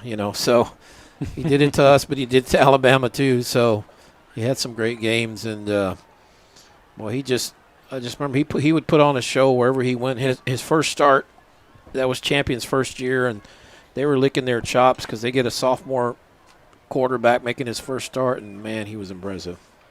This is Reed Young on the run for El Campo. Every run, it seems like tonight, has gone for positive yardage. I'm looking at the numbers here. I can only count one rush attempt on the night of more than 30 of them that has been behind the line of scrimmage. And you talk about those drives, how every drive that they've scored on, you talk about those big plays. Every drive's been about a 4 or 5 play drive. I think the longest has been 6. And that last one, they went about 80, 90 yards, whatever it was. There's a tackle for loss. A good stop in the backfield by Jared Wingo. Junior safety had an interception last week in the win over the Longhorns. That's going to bring up third down and long. Dropped him back. Pretty good loss. Their last drive, that scoring drive, that one went for El Campo, went 78 yards. So It really didn't matter where you put them. It didn't matter if you pinned them back pretty far. They showed they had the ability to get down the field rather quickly. On the topic of rivalries, Boerne High tonight at Fredericksburg. Of course, the two for a long time were in a district with one another. Not the case anymore, but there have been some great battles over the years between the Greyhounds and the Billies. Yeah, and talking to Coach Hendricks about that this week, and he said, we're not in the district. We wish we were. We're not. But he said we felt like it was important, both communities, to continue the rivalry in non-district. And he said the communities wanted it. The coaches wanted it. Players wanted it. So that's why they were out there. So they were losing at halftime. I'll see if I can find the score. Greyhounds 2-2 through their first 4 games. Chargers 4-0. And they've had a brutal non-district. They played 5A, 2 5As in a row. They played the best TAPS private school in the state, Lubbock Christian. And then they went to last week. Went to Sweetwater, had a good win against a team that beat them last year. It was Gregory Portland last week, right? Last week was Sweetwater win. Sweetwater win. Yeah. Okay. But Portland was on the schedule. 3rd down and long. Here's a first down carry for Kason Braden. And that'll move the chains here for El Campo. Clock winds inside of 7:40 left. Ricebirds have been in command since early on. El Campo scored the first touchdown 4 minutes into the game. A 68-yard run and a wildcat play for D.K. Ward. And El Campo has not looked back since then. As a team, they have run for over 400 yards. Big hole off the left side. Inside the 30-yard line goes another Ricebird ball carrier. First carry tonight for Connor Ewing. Ricebird's trying to hit the 60 mark.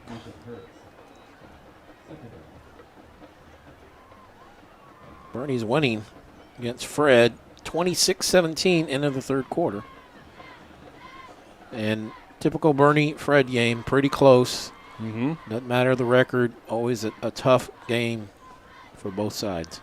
8 different Ricebird players have run the football tonight. Make it 9 now. Ball is fumbled, and it's picked up by the Chargers. Jumping on the ball, Ethan Stanley. The sophomore has it as the Chargers pick up their second turnover of the game.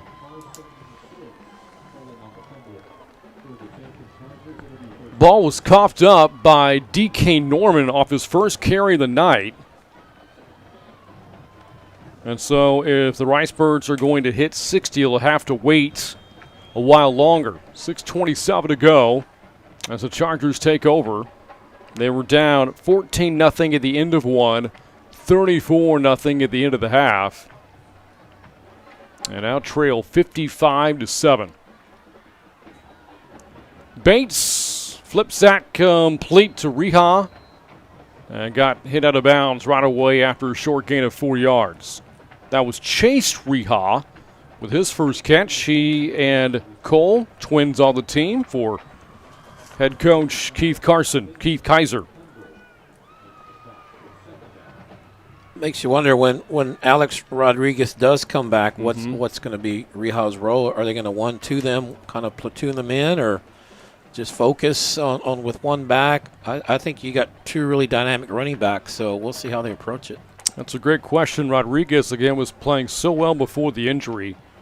Big night and opening night of the win over the Stevens Falcons. Here's a big hole off the left side. All the way down to the 42. Colin Ryan, good acceleration. First down, Chargers. Yeah, he delivered a little bit of blow there at the end. He kind of lowered that shoulder, and I like Walter Payton's approach. Just because you have the ball and you're on offense doesn't mean you can't initiate contact and hit the defender just as hard as they would hit you. 24 yards on the night for Ryan, 17 coming on that carry. And it is Ryan again. This time settles for a couple. Past the halfway point of the fourth. And the Chargers will take a 4-1 record into the bye week, but again with bigger games looming. Meanwhile, El Campo, their record will be 4-1 as well, but going into the bye week on a winning note and a 2-game win streak, ahead of their 12-4 opener against Stafford in 2 weeks. Bates pressured, and he's taken down. Doesn't seem like it's no matter who that the Ricebirds put out there on defense are getting to the opposing quarterback, getting a good pass rush. Yeah, and really it's just a numbers game. They just bring more guys in than you can block. So if you got 5 guys blocking, they're bringing 6 in. So it doesn't matter if it's second, third teamers. They're going to cause some problems because of the numbers. Here's Bates now trying to convert 3rd and long against 8 in coverage and still gets sacked against a 3-man rush. Fighting his way inside to make the play there for the Ricebirds was Tristan Harper. And on 4th down and close to 20. Let's see what the Chargers do here. Oh, I think you go for it at this point of the game, under 4 minutes. Why not? I think Champion's going to call a timeout and talk about it, but they're going to let this clock run as much as possible here. Again, this was a Ricebird defense that was suspect in the first 4 games. They are not playing, though, a Charger team at full strength offensively. That said, the pass rush has been relentless. They have forced turnovers for them tonight. 3 of those interceptions. And if I'm head coach Chad Worrell, I am very happy with the play of the defense. Offensively, he knew this team was strong. Defensively, they had work to do. This is the best effort they've had all year, and it comes right before the bye week. Yeah, you got to be happy, especially defensively. You only give up 7 points so far and shut them out through the first 3 quarters, or at least through the half. And they did score in that 3rd quarter, but yeah, and really, Champion just was not able to establish anything. I mean, they just really couldn't get anything, any kind of consistent flow to their game. It was just a struggle, even to get first downs and to keep their defense off the field that's how you stop a team from scoring, right? You don't let them get the ball. You have the offense. You run a lot of plays, and you eat a lot of time, and that limits their possessions. Just weren't able to do that consistently tonight. And Coach Kaiser will send out Krause for the punt on 4th down and 20.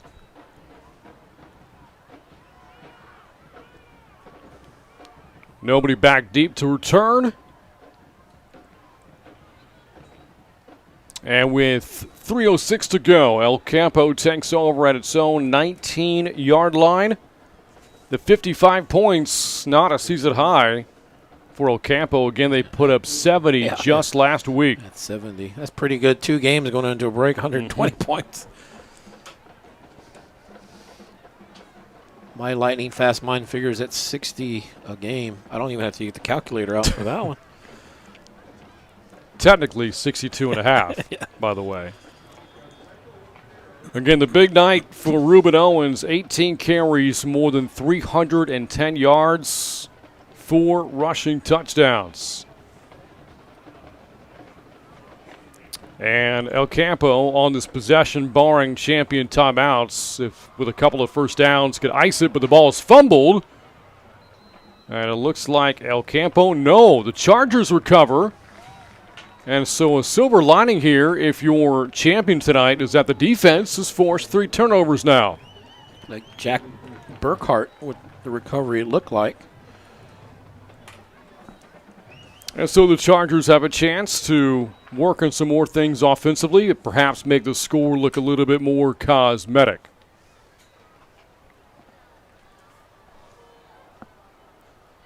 Again, Champion looking forward to the return of Carson Kaiser at quarterback, Alex Rodriguez at running back. Do not know the long-term status of Davis Pike. If he can't return to the near future, that's a big blow to the receiving corps. Yeah, it is, because with him and Brandon out there, you had a 1-2 punch, and you really couldn't focus on one. If he doesn't come back anytime soon, you're going to really have a focus on Brandon to kind of limit him, maybe double team him.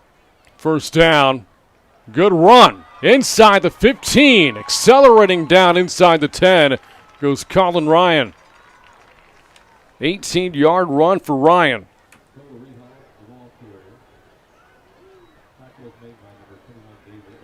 And you got a couple defensive players out as well that'll be coming back. Cade Galt, one of them.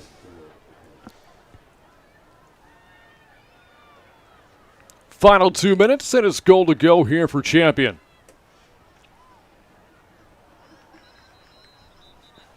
A false start will back this up.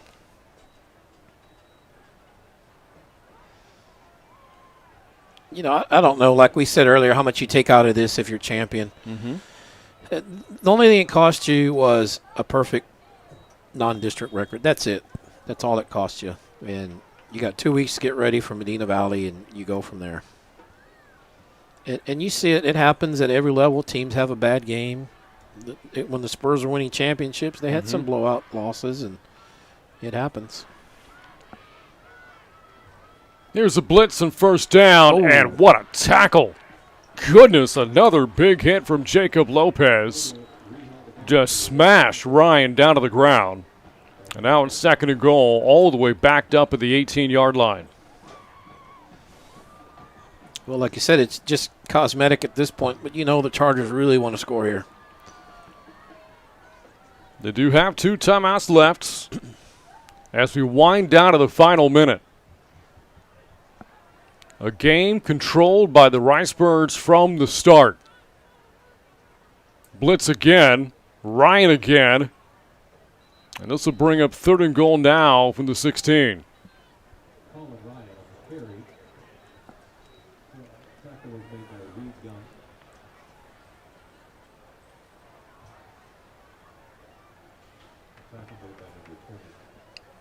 And you heard Carey say this will mark the Chargers' first loss of the year. Heading into the start, 15-5-8 play. Off the play fake, pass is broken up. Those swing passes, the Ricebirds have been all over them. That ball goes off the hands of Caleb Smith. And that will send out the field goal unit and Will Wallace. And again, maybe a chance here to test his range some. This would be an attempt from 33 yards out. Yeah, and it's not a pressure kick in the sense that it's going to affect the outcome, but it is in a game with live speed, game speed, and so good for Will to get that type of kick. Wallace missed a field goal attempt last week. This from 33, left-footed kicker, plenty of leg, and in. And Wallace drills that from 33 yards out. With 16 seconds to go, makes it now 55-10. So in this game, again, if you're Coach Kaiser, you've seen what Evan Bates can do at third-string quarterback. You see a field goal put in successfully by Will Wallace. The defense has forced 3 turnovers. So there have been some positives in what has been an otherwise lopsided affair. Yeah, and like I said, you got 2 weeks to get ready. I'm sure that the Ricebirds are going to go into their break feeling pretty good about their last 2 games and about this game. And I'm sure Champion would have loved to have gone in the break with a win. That would leave a good taste in your mouth for 2 weeks. So maybe this is going to gnaw at the Chargers during the bye week, and they're going to come out, full steam ahead against Medina Valley. We'll see how that plays out with them mentally. And you get the sense that come late November, early December, you might look back at this game and realize just how good this El Campo team was, a team that might have a long run in them in the postseason. Yeah, I'd be shocked if they didn't have a long run. I don't know if they'll win it all, but I don't see them. I mean, who's going to beat them in the early rounds? I would think they'd go several rounds deep. Wallace will kick it deep. Shows off his leg again. And good for a touchback. And there should be one final stop with this game with 11 seconds to go. This will go down as win number 4 on the year for Chad Worrell and the Ricebirds again in his first season. after guiding Brock to a decade of success, including a state championship 6 years ago. Well, he picked a good time to come into El Campo with the backs that he's got and the talent he's got. Like you said, not a lot of depth for 4A. They don't have a lot of kids on that sideline, but the ones that are on the field are pretty darn good. Victory formation, and Brock Rod will take the final snap of the game, and that will close the book on this game and on non-district play. What a performance tonight by Reuben Owens. 316 yards rushing, 4 rushing touchdowns. Tells the story of what was a dominant start-to-finish win for El Campo, 55-10 over the Chargers. But again, Kerry, bigger games loom ahead. Yeah, this is a non-district game. You just wanted to get through this without any kind of injuries or anything like that. And I know there was probably a few guys kind of nicked up tonight. Hopefully it's just kind of a short-term thing. And like I said, all this cost you was a perfect non-district. And it doesn't matter what you do in non-district. I mean, yeah, you want to do well, but I've seen teams go 5-0 in non-district, and then district starts and they go 0-5. I saw that happen. And so did you get better from this game? And I think Champion did. They got to see a back who's a dynamic, one of the best in the country. They're going to see backs like this down the road, and Floresville has a really good back. And so this kind of gives them a taste of what that's like. And then once the playoffs start, if Champion's in the top 4, which I would think they would be, but, they're going to probably see a back like this, like they did against Fort Bend Marshall 2 years ago with A-Chain, who's now at A&M and was the arguable MVP, so they got to see a back like that. So I think you just got to look at the positives and go from there and get ready for non-district. Just throw this game out and get ready for district. Well, that's going to wrap up our coverage here from Boerne, Texas. Again, El Campo, a dominant win at 55-10 over the Chargers as they improve their record of 4-1, while Champion suffers its first loss, dropping their record of 4-1 heading into the bye week next week. So for Kerry Barbosa, and on behalf of our entire Wick Productions crew, I'm Brain Freeman saying good night from Boerne ISD Stadium on the Chargers Sports Network.